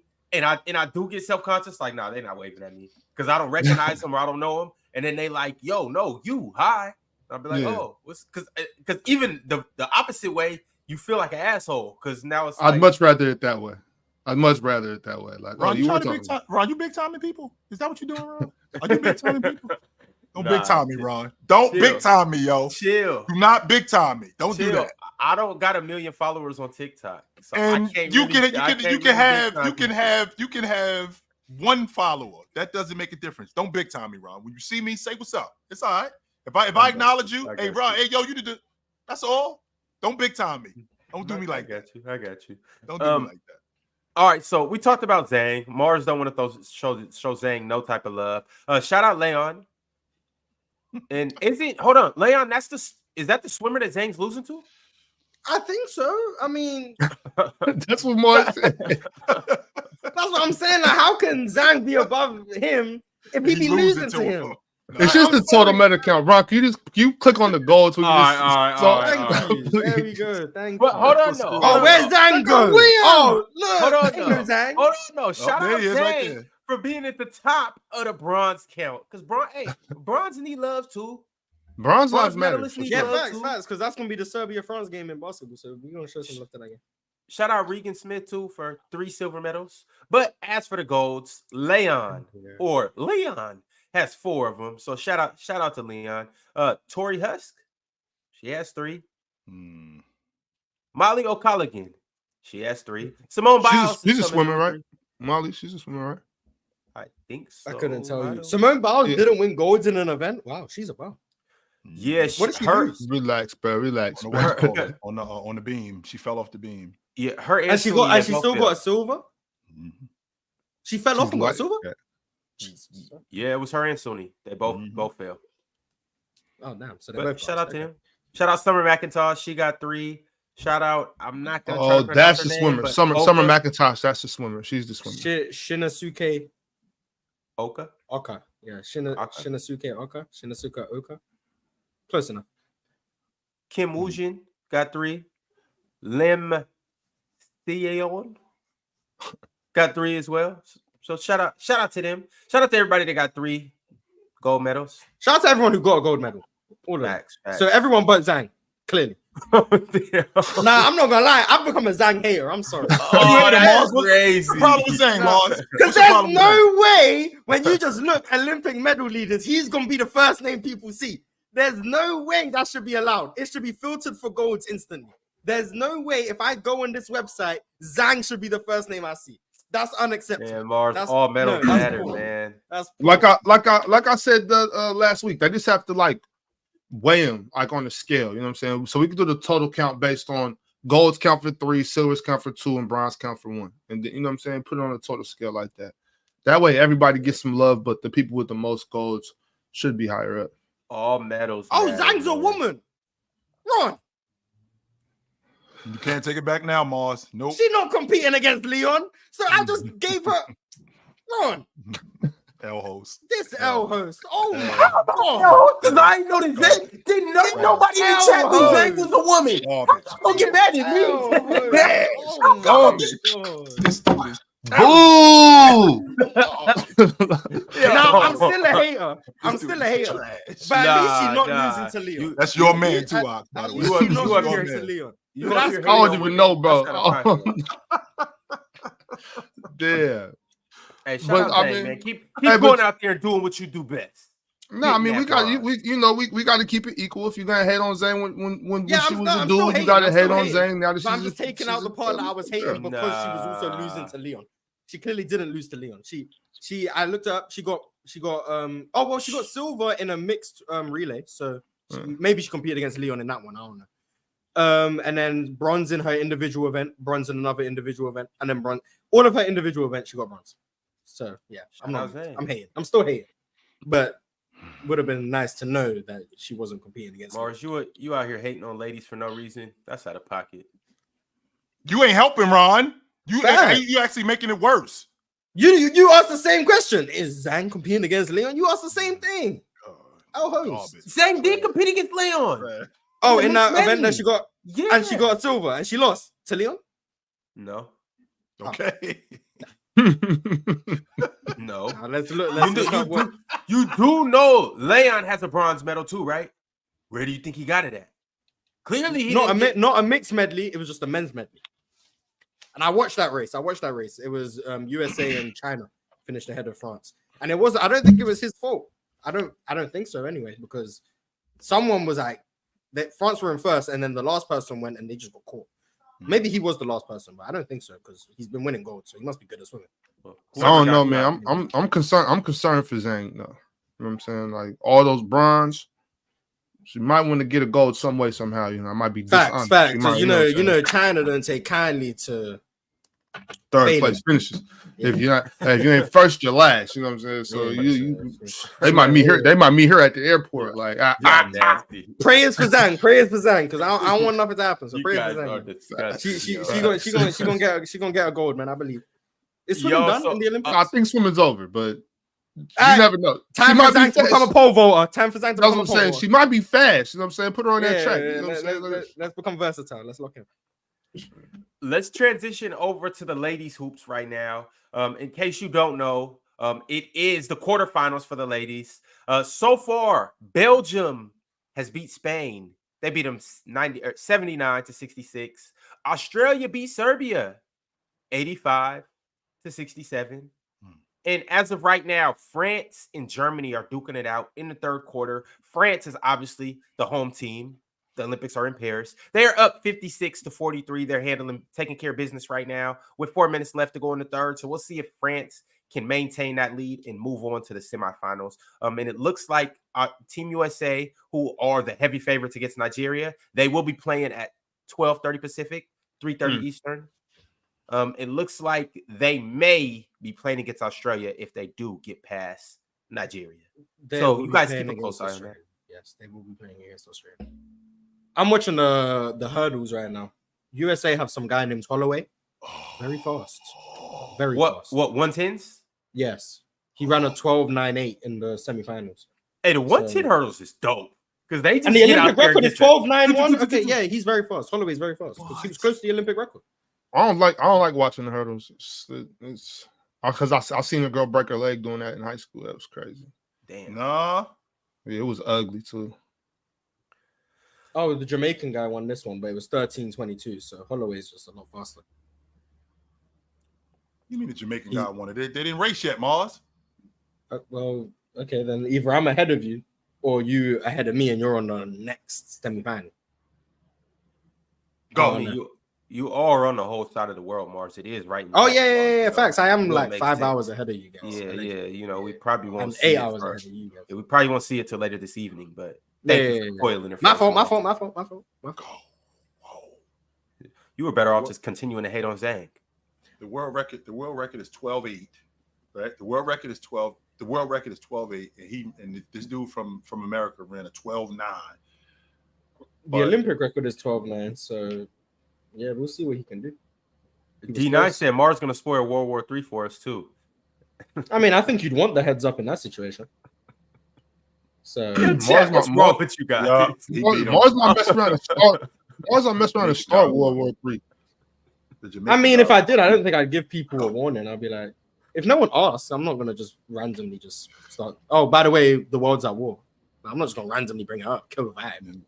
I'm trying to figure out what the hell Mars would do to start World War III because I wholeheartedly believe that you could, but I just don't know how you would do it. But I know in some way, shape, or form, it'd be some. I'm non-confrontational, man. I would never start a war. I avoid conflict at all costs. So, all right, y'all. Make sure you like the video. Make sure you comment. Continue to comment. Make sure you subscribe and make sure you become a member. Check out playerschoicemerch.com and shout out to everybody that's in here. Jamaica's Ross Clyde Choice. What's good, my man? It's been a while since I've seen you. Gotta give you a big shout out. Big shout out. All right, y'all. Tomorrow, we do know that USA is playing against Serbia. And we also know that France is playing against Germany. Mm-hmm. As of right now, USA is opening as a 16.5 favorite against Serbia. 65-point favorite? 16.5. Oh, I thought you said, I was like, what the hell? Wait, chill. Why you put your glasses on like that make you hear better? Because I wanted to make sure that I'm seeing and I'm hearing correctly. I'm like, wait a minute, hold on. Yo, 65 is insane. I was going to say, what? Hell no, that ain't right. I'm sorry, 16.5, Ron. Keep going. Fellas, I just want to get this out the way with right here, right now. I think we all have USA advancing, but I do want to say this. If Jokic pulls this off, if he does, no, I'm sorry. Why you say Jokic? It's Serbia. Mars. Serbia pulling Mars. And don't act like Bogey not over there too, man. I love Bogey. I love Poku. I love Milutinov. You guys know I love Guduric. Mm-hmm. I love Vasily Micic. But if Jokic pulls this off, crazy, on the strength of him just going ballistic, fellas, this is going to be one of those moments. You know, all-time great. It's every all-time great player has had one of them games where it's just like, we refer to this game all the time. Kobe's 81-point game. Yeah. Jordan got 1 million of these games. Wilt got these games. Bill Russell got these games. These are games where that I'm gonna tell my great-grandkids or grandkids about, Nikola Jokic, he sent USA home in 2024 and they had LeBron, Steph, and KD. It's one of those type of games. Well, I'm saying if he does this will go down as an all-time great historical game on Jokic's resume. It will. It just depends on how. It depends on in what fashion. But I mean, the more you talk, Ron, the more I'm looking at it. Like when Jokic does see AD and Bron, it gets different. Even though they beat them twice already, they beat Serbia twice already in the tournament. So right, for sure. It's hard to beat the team 3 times. And we're not going to chill. 20, 30 years from now, they're not going to talk about that. They're just going to talk about how Jokic packed up America in a year where we're the runaway favorites. With James on the team, even at his advanced age, and considering he is. See, chill. Now you starting to make excuses. I'm not making excuses, no, because he's considered the best player on the team. So hang on, even though he's old, he's still There's people who think he's the best player on the team. So for No respect for Jokic, Kevin Durant. for Serbia with Joker to knock them out or to get to the gold medal game, and what he's already been doing in the NBA with the Nuggets. Oh my God. I mean, first of all, we know this isn't going to happen. And second, Let's start there, Mars. like we know this is Ron trying like, oh my God, if it happens, it's not going to. But if it did happen, and then they go to lose to Germany or France, Mars, this is what I'm trying to tell you. Like they got to 30 years from now, they wouldn't even care about that. I'm telling you, it would essentially be a Jokic statement game, and also too, it'll do two things. So it'll be something where it will boost him up in all-time talks later on, but also as of right now, it's not a discussion. Like, would it be about Joker though? Would it be about Joker, Ron? Because I remember, I mean, nobody talks about Carlos Arroyo and Team USA getting beat by a bunch of Puerto Ricans. They talk about Team USA getting beat by a bunch of Puerto Ricans in FIBA. That's what they talk about. It's a little different though. Arroyo at that moment in time is nothing compared to Jokic right now. Jokic is considered the greatest player. Then shouldn't it be more impressive that a lesser player beat Team USA? That's what I'm saying. The best player in the world, and they don't do that. It's just Puerto Rico beat USA. It's not about it being impressive. It's the fact that it's Jokic, and if they win this, that gives people just more ammo for their Jokic case. Carlos Arroyo had no case in anything, so it didn't matter. You know what I mean? No, he didn't. Now, so it's like with this, Mars, don't get bored and do this right now, please. Right. Please, Mars. No, Mars, please. Mars, we're begging you. Carlos Arroyo was leading the league in corner threes in 06. But this the type of shit that start World War III. This is what I'm talking about. This is what Ox is talking about, Mars. What you doing? Oh man, I'm sorry. He was leading the league in corner threes in the third quarter. So, check out Carlos Arroyo. I want y'all to know, like, Serbia's not even gonna medal. Like, they're gonna lose this game, and then they're gonna lose to France too. Like, wow, lose to Germany, France. All right, y'all. So when we see a France-Serbia finals. Bro, I don't want y'all to come up here. That, I don't want y'all to come up here. All right. With that. Stop saying that. Okay. I'll keep Serbia out of here. When we see a France-USA finals, I don't want you guys to come up here with your job. I had France and USA in the gold medal game before the Olympics started, and then I came off that. I might have to get back on that train. I don't think I missed it. I think I can still get back on that train. Germany finna blast them dudes, sure. We said the same thing about Canada and France, and then you see what happened. We seen that's different though. That's Canada. Mm-hmm. So the cool thing about this is tomorrow, France and Germany will be playing during the panel. So we'll be able to, watch that game from basically start to finish. It will come on at 11:30 Eastern, 8:30 Pacific. And I'm excited for that game. Very excited. But all right, y'all. So that's where we at right now. Be sure to tap into US versus Nigeria on the women's side. Check out some of your favorite WNBA players. It should be an entertaining game. I'll just kind of leave it at that. But moving along, let's talk a little bit about the France and Canada game. France hasn't really looked that amazing this tournament, but the game against Canada was easily their best performance so far. And it was crazy because Wemby only had 7 points, did have 5 assists and 3 steals and 12 rebounds, but he wasn't really at his best on the scoring side. France got a lot of help from Evan Fournier, who came alive late in the game. He had 15 points in the fourth. Well, not in the fourth, but he had a majority of his points in the fourth. He caught fire in the fourth. Also, Rudy Gobert was benched because he had an injury in practice. He ended up playing a little bit. And Fournier came off the bench because he was punished by the coach for some comments after the Germany loss. Shea had 27 points, 5 rebounds, 4 assists. And it just wasn't really the best game for Canada. Did we tap into this game, fellas? I just want to say this. During the show, so I was watching it. I do want to say this though. Like I'm all for following rules and this and that. I'm not benching nobody in the Olympics. All right, like so not for that. Like if you're just playing bad or something, okay. But if you say something I don't like, we got to win this medal. Is that why he was benched? That's what he said. Fournier, Evan Fournier. Fournier. Evan Fournier was apparently Rudy was benched for benched some because he's a bum. Yeah. But Evan Fournier, he said something that the coach didn't Disciplinary appreciate. reasons. Yeah, disciplinary. we can do some disciplinary stuff some other time. I don't know, but it's not going to be in a game where we need to win. Not doing that. Not in the Olympics, at least. Not at the Also, Olympics. about to say, Ox, it's a time and a place for everything, and this ain't the time and the place for that. I mean, well, they benched him, but it's not like he didn't play. He still played and ended up making that 50-foot shot. So, like, he still played. He just came off the bench. So, right. I don't think it really made a difference. Now, if you bench someone and say, "Oh, you're not playing because you said this," then maybe. But if you're still gonna play, I mean, man, that's how I feel anyway. But yeah, shout out to France. I didn't think they were gonna win, so I'm not gonna apologize. Yeah, you made me switch my mind because I said maybe France could, and then you was like, no, they don't got. Oh, you're right, Mars. You're right. See, Mars, you got motion.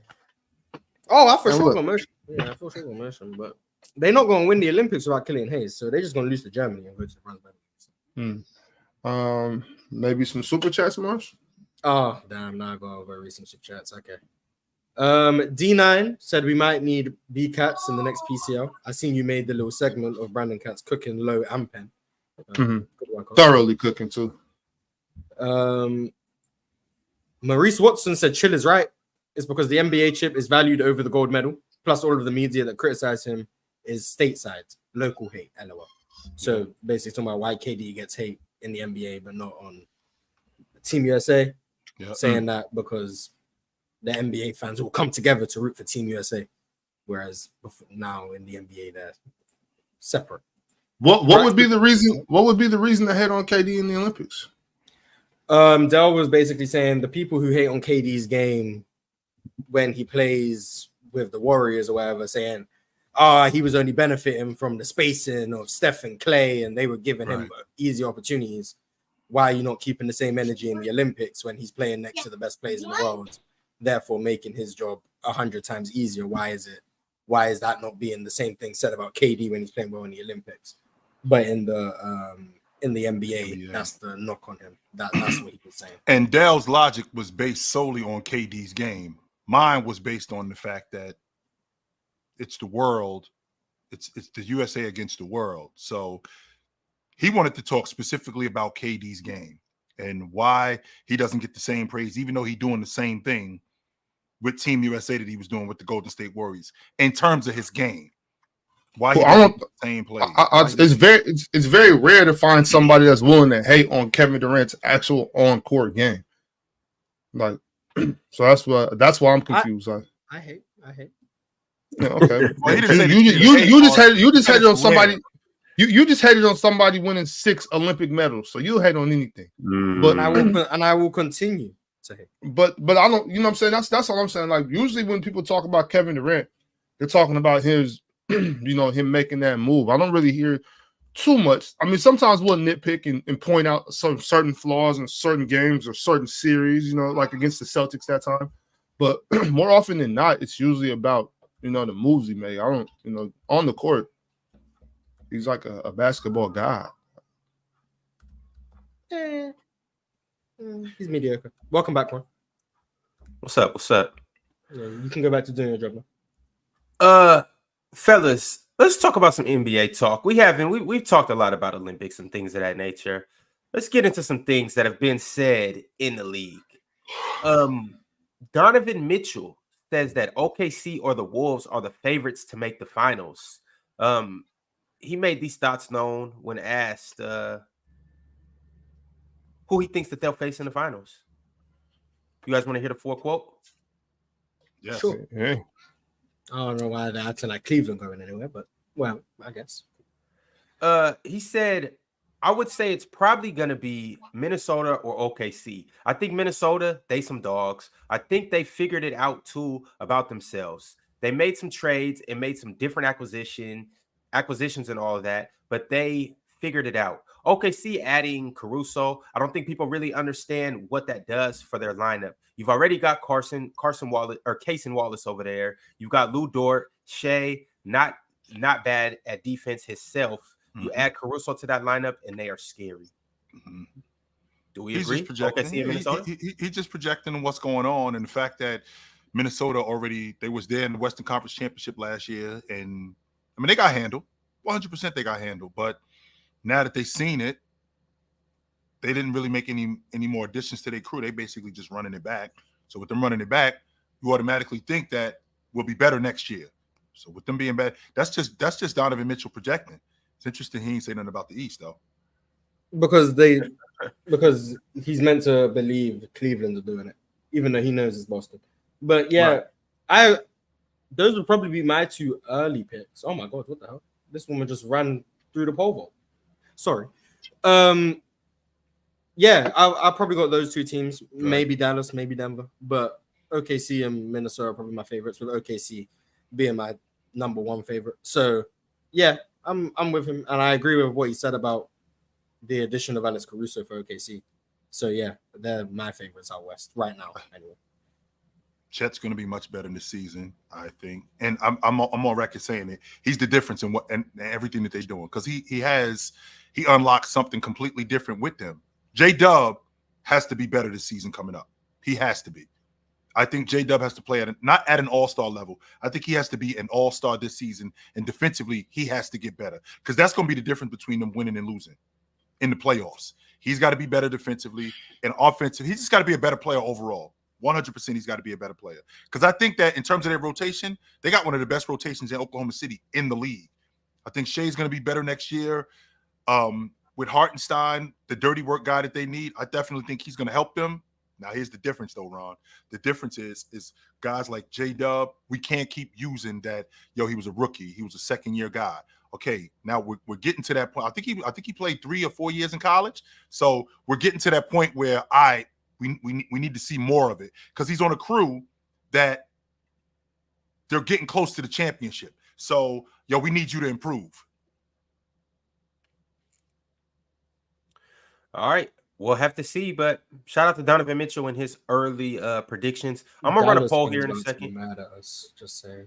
Dallas fans will be very mad at Dallas fans. Oh. They were just in the finals, and none of us mentioned them. They did kind of get better, too, according to you guys. Mars, can you tell me over the last 5 years? Mars, can you tell me over the last 5 years the runner-up in the NBA championship? How have they done? 5 years was what, the bubble? Is that the bubble? Okay, so Miami lost in round 1 the next year. Smoked. Then in 21, the Suns lost in round 2. Then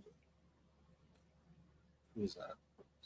The Bucks lost in round 2. Yeah, they lost in the conference finals. Mm-hmm. The Celtics lost in the conference finals. Celtics lost. The Celtics after losing, conference finals. And then Miami got bounced in round 1 last year. Yes, so they lose. Yes, I don't even know why I said the Bucks. Okay, I messed up my own brain. The Bucks weren't even runners up. They were just after that championship they lost. Right. Yeah. Phoenix, if I'm not mistaken, Phoenix got smoked. They got they lost. Okay, so the 2020 runners-up lost in round 1 the next year. The 2021 runners-up lost in round 2 the next year. The 2022 runners-up lost in the conference finals the next year. Right. The 2023 runners-up lost in round 1. They lost in 5 games to the Celtics. Mm-hmm. Yeah, they lost in round 1. And then this year, the Dallas Mavericks gonna go back to the finals. Good luck with that. All right, on the poll, I couldn't really decide who the 4th team is going to be. Mm-hmm. But so I just put other, but you guys go vote. I said OKC, Wolves, or Wolves. In case you guys don't know what a wolf is, that's I'll poll. But OKC, Wolves, Mavs, or others. You guys, people just picking Denver, right? Yeah. I don't. Yeah. Do you guys? I'm telling you. I didn't believe in Denver this year. So I think they could be back. I do. They got Russ. Chill. I think they could be back. Yes, I know how you feel about Russ, Ox, and I ain't even gonna get into that with you. But I do think that they could be back. I do. I think they could be back. I think they can make a lot more noise. The team that I'm paying most attention to, 2 teams, Memphis and Houston. Those are the two teams that I'm thinking about are going to make the most noise in the Western Conference this year coming up. Hold on. I Particularly heard Houston. Memphis. Who was the first team? Houston. It was Memphis and Houston. Those are the two teams that I'm thinking about more than any teams. I think that those two teams are going to make the most noise in the Western Conference this year. I already expect Minnesota to be awesome. I expect Oklahoma City to be right back in the middle of it. I think Denver's going to be right back in the middle of it. I think Memphis and Houston are going to be trouble this season. Chill. The reason why I love like those two teams and then the other two teams that Donovan Mitchell projected is because these are all 4 young teams. So you got the Rockets. Obviously, they're green. Yeah, they're real young. They got players that haven't even really made a stamp in the league yet. Haven't even shown us even what they could really be. And you got OKC. Obviously, they're one of the teams that everybody runs to when you say who's one of the best young cores. You got OKC. You got Minnesota. They got a guy like Ant. They got other young players, but then they got some vets over there too. And then obviously you got the Grizzlies. And so I love the fact that all 4 of these young teams are this good right now. Well, we got to see with the Rockets, but all 4 of these teams are good. The league's in a good place. The West. So 2 things, Ron. The reason why I'm so intrigued by Memphis is because they got everybody back. So with adding Zach Edey, that's an element that they didn't have. Houston, on the other hand, this is a team that I feel like takes a giant step, considering how much better they could be defensively. Mars, I'm probably going to die on this hill. I want to move Jabari Smith to the 3. I don't want him playing. I think he's better at the 3. I think we can speed the game up, get him out more in transition. I think he's much better at guarding 3s and 4s, but I think he's much better at guarding 3s. And I feel like he can be more of a mismatch for 3s, considering he's 6'10". Watching him in the summer league, not this season, but last year, I feel like that can enhance him. I think you can upgrade at the league guard spot. I would not be surprised if you guys made a move early in the season or at the trade deadline to upgrade at the league guard spot. I think Jalen Green, after seeing what we saw last season, that last month or so, I think looking at him, I think Coach Udoka challenges him even more. I feel like he's already bought into what you guys are doing, but I think Coach Udoka challenges him more. Plus, he in a contract year. Plus, Sengun is in a contract year. I think Houston gets busy this year. I do. Cook. I'm with you. 1,000%. All I want to say is they did upgrade at the lead guard spot. Reed Shepherd? Yes. Reed Shepherd is the real deal. I think obviously you got to go through your growing pains and all of that good stuff. And I would say who better for him to come in? Obviously, it is some better people, but in the position that he's in right now, I'm not mad at him coming in and learning right from Fred VanVleet, somebody who is a smaller guard. He can teach him some of the, couple different things. Somebody who does.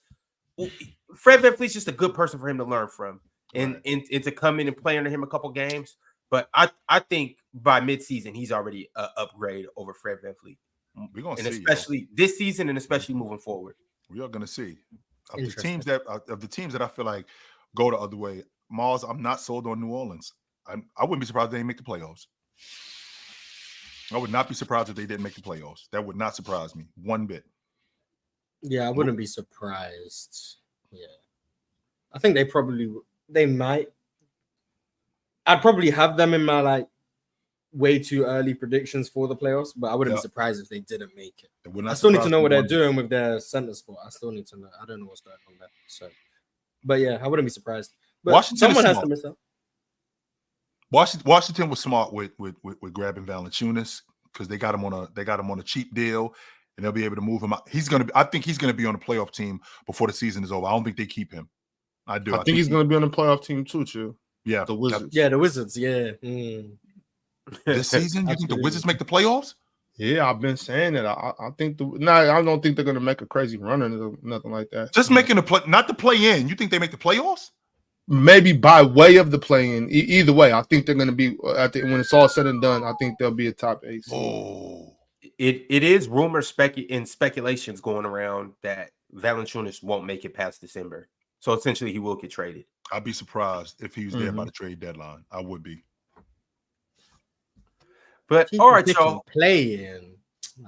Well, Oh yeah, it is a poll up right now, and I said where would Houston finish in seeding? 1 through 3 has 0 votes. 4 through 6 has 18% of the votes.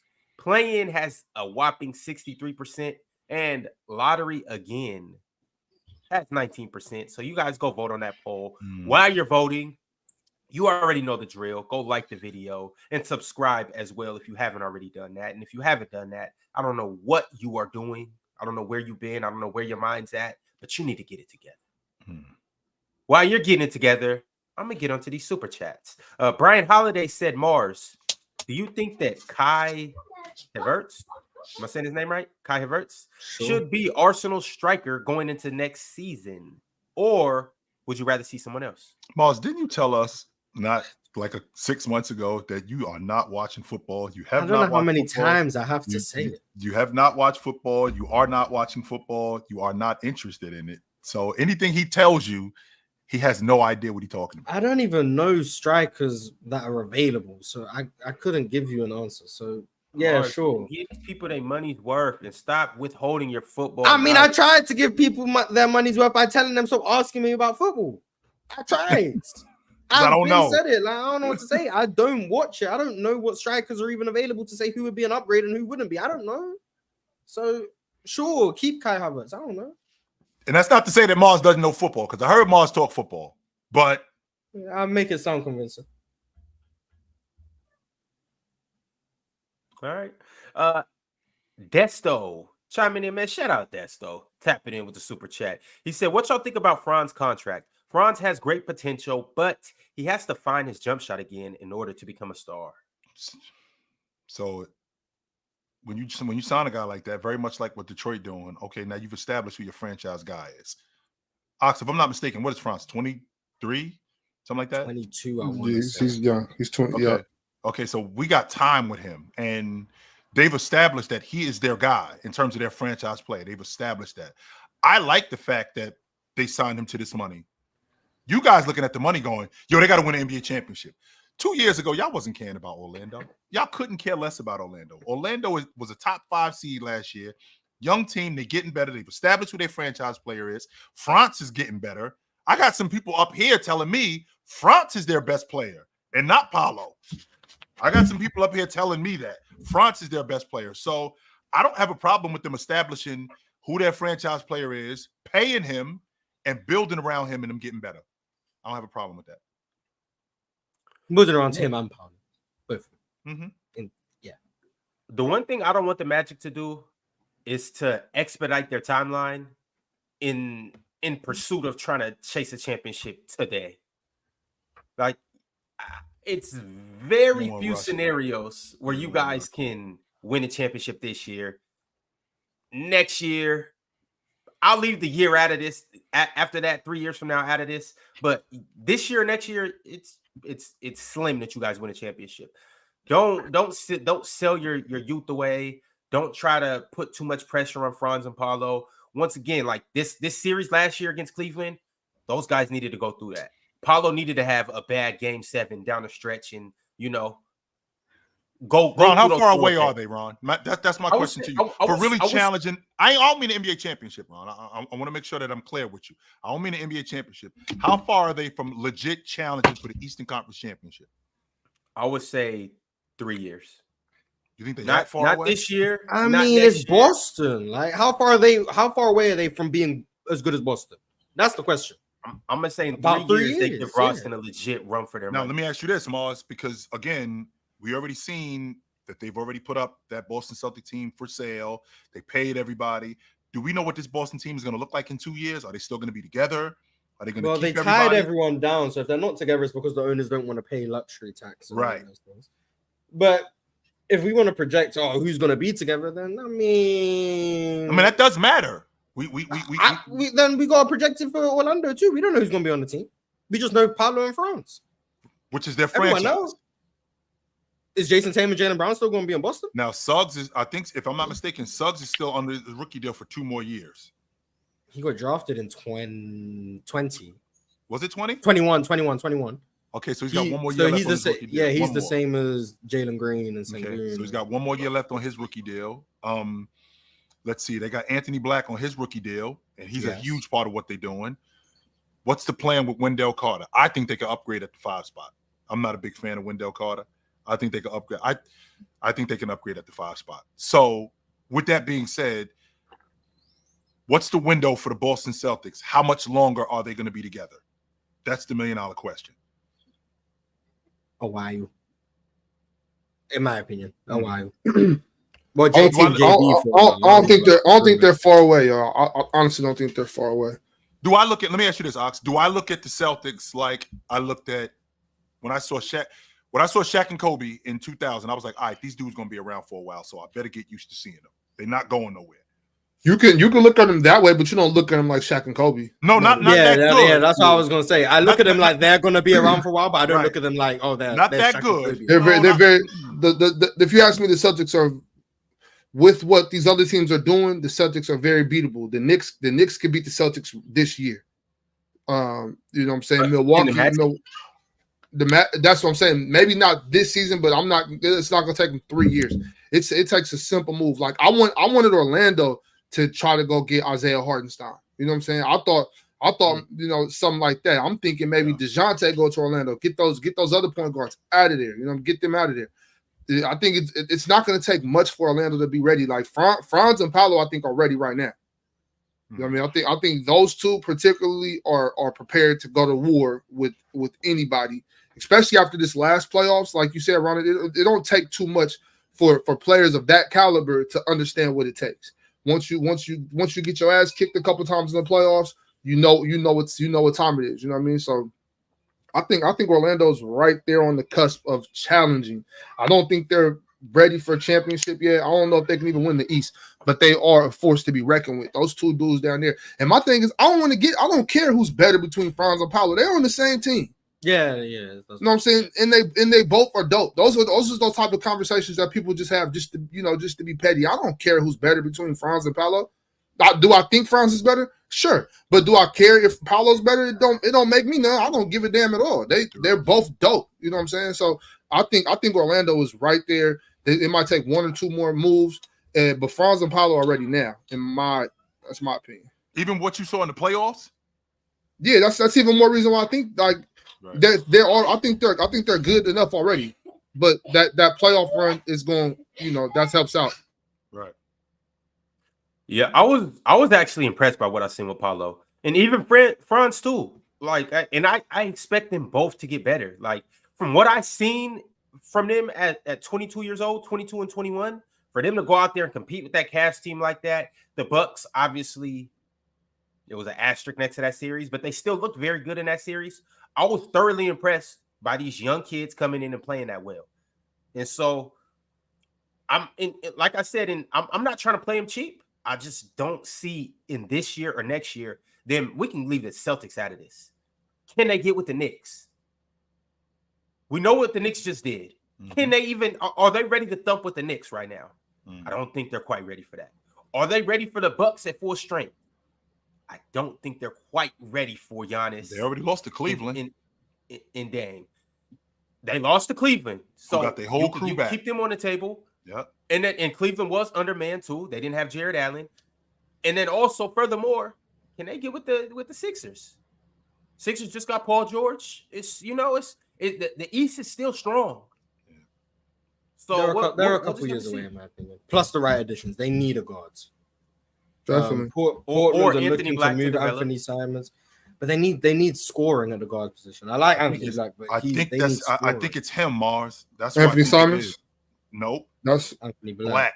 I think Anthony it's Black. him. Yes, I think it's him. It very well could be, but I'm going. If I'm them, I'm with Mars. I'm going after Anthony Simons. I'm calling Cleveland, seeing what's up with Darius Garland. I would have went full throttle after DeJounte before he went to the Pelicans. Don't call me asking for my point guard. Hell no. Well, I got to see what's up. You know what I'm saying? That's the worst. That's the worst I can say is no. Okay. You know what I mean? No, I'm saying no, Ox. No, don't call me again. My point guard is off limits to you. To you in particular. Damn. 100% to you. As an Orlando guy, if Orlando general manager, if I'm Cleveland and they call me asking about Darius Garland, click, nope, we're not interested. Anthony Simons may very well be available though, so because Orlando can afford to have one of the worst defenders in the league that I've ever seen on their team because they have good enough defensive pieces. Protection, sure. Yeah, so they need offense, and Anthony Simons provides that. So I'd be curious about an Anthony Simons to Orlando trade and how it works, but I'd look into it. Yeah, but they're definitely in a very good position right now. So we shall see. Curious to see what steps all of those young guys take, and even some of the older guys too, like Jonathan Isaac. Curious to see what his minute restrictions are this year, if there are any, and what he looks like, in this next season. Yep. All of that good stuff. So we'll definitely keep a close eye on the Magic. They put us on notice. So now they got to show up again. All right, I got another super chat from Brax the Bandit. He said, value over Ish Smith. Respect modern day Tony Parker, please. Mars, you and this Ish Smith logic, man. Now, all I said was Ish Smith plays like Tony Parker, and everyone took it as I'm saying that Ish Smith is as good as Tony Parker. Meanwhile, you just smoked dude for referencing KD. No, because Tristan and Silver don't play like KD. That just wasn't true. Tristan Silver don't play like KD. Ish Smith do play like Tony Parker. So that was the difference. Oh man. Does he get downhill like Tony Parker? Does he finish at the rim like Tony Parker? Like, he's not as good, but I ain't saying as good. No. Yes. I'm not saying that because Tony Parker. He's relentless like Tony Parker. That's what I'm talking about. Fast like Tony Parker. He's coming off that pick and roll, trying to get into the middle of the lane like Tony Parker. Like he plays like Tony Parker. He's just not as good at like anything. He really just didn't have a Tim Duncan. Like had Ish Smith got with AD, it'd be a whole different thing. It'd be a dynasty. What are you talking about, bro?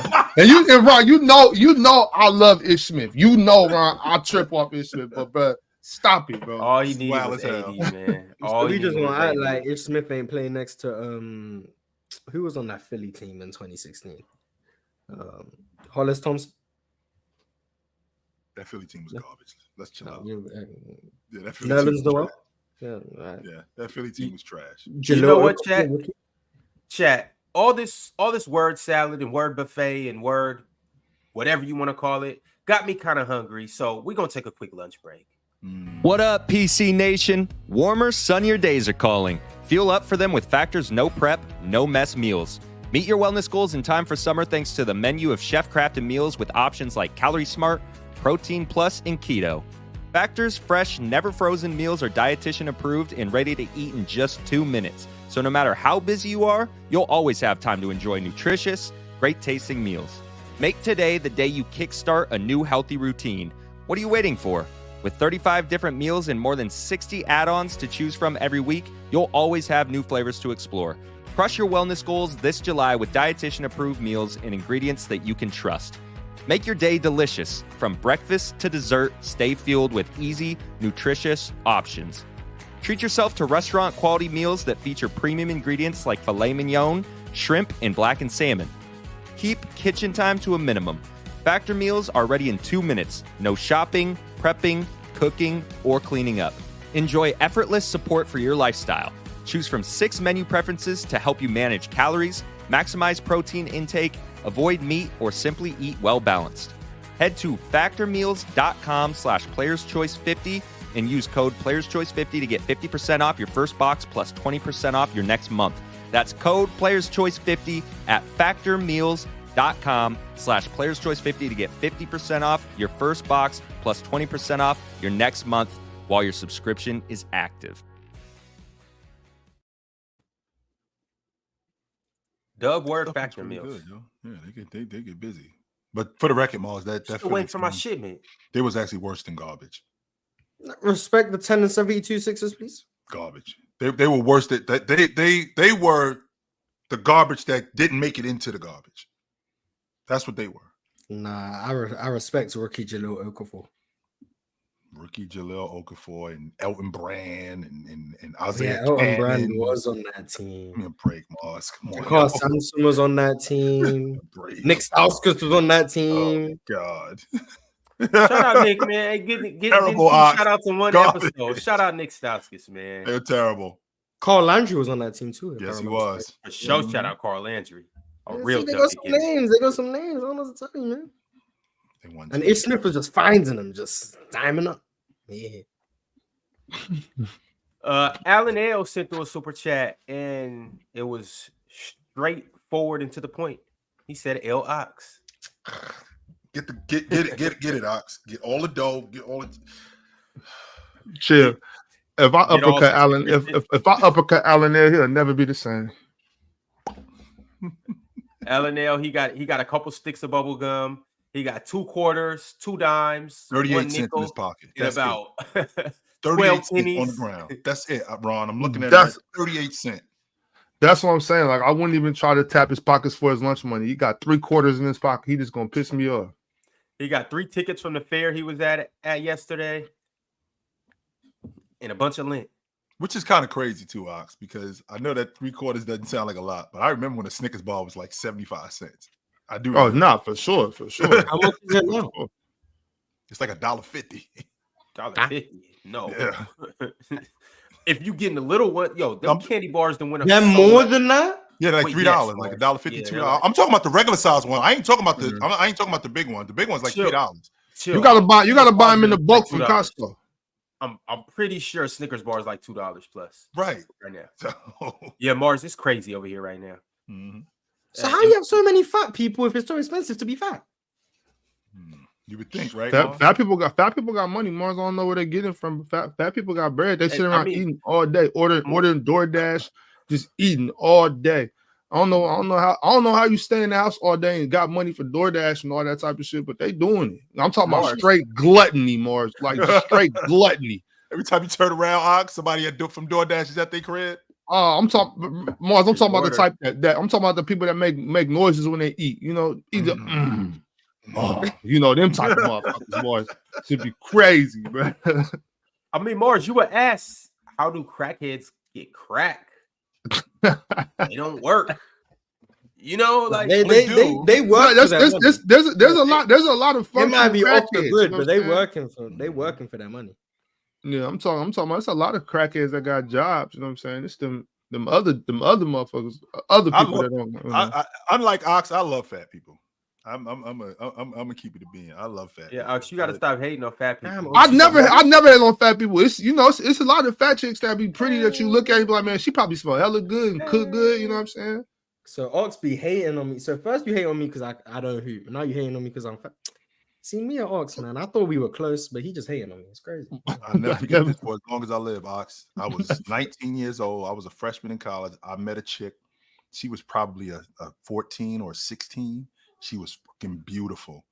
She cooked like my grandmother. She was fantastic in bed. I should have married that chick. But my goofy ass, I'm listening to my friends. I'm 19 years old. I don't know my ass from my elbow. Yo, you could do way better than that. What you doing? I should have married that chick, yo. Word is born, I should have. Chill. When you say 14, 16, like dress size. Yeah, that's yeah, dress but size. I'm saying, That's how like, big she was. what kind of 14, 16 though? Oh, it was the right 14, 16. It wasn't a sloppy 14, 16. No. Yeah. Mhm. So she just had a little extra on her. That's it. I was way. I should have married that chick. Word is born. I should have. I wonder. I done had me a couple plus size chicks. Chill. I love. Hey, fat girls need love too. Hey. Chill. This is Brian, probably bro. Don't start, bro. Don't start. I probably should have married that girl. Man. Yeah, I put up on Ron one time in Seattle. I had one of my heavy ladies with me. Ron was like, yo. Ron, you ain't blowing up nobody's spot, are you, Ron? Are you seriously blowing up somebody's spot, Ron? Blew up my spot. How you can sit on my couch and I can't sit on my couch because you sit on my couch? We're at that. Yeah. Welcome to the end of the panel, guys. I'm not gonna get into it because I got a few stories with Ox, which 20 pluses. Hey, chill. You said 15, 16. Nah, chill out, bro. Chill out, 20 bro. pluses, but I'm not gonna get into it. He So trying to do this that. is something Alright. for the graveyard shift and things of that nature. But Especially when they just smell so good too, like Hey. Bath and Body Works and all types of good lotions and stuff. chill. I'm gonna just put it like this. Oxton dragged me into the ring with some heavyweights. And I'm doing my best. You done made chill screen freeze, man. Oh yeah, done. He reminiscing on his. All right, so we got a couple more super chats before we get up out of here. Cultured Bandit said BBW Town. Yes, sir. Yes, sir. Type they want to suck you dry and then eat some lunch with you. Mo said Harden and Kawhi, top 5 duo, Clippers finals bound. Facts. Clippers finals bound? Or are they done? Yeah, no, finals bounds. Yeah. The beam will light again. Okay, buddy. All right, so we about to get up out of here, but before we do, I just want to encourage you guys to watch that USA versus Nigeria game, and if you're feeling lucky today,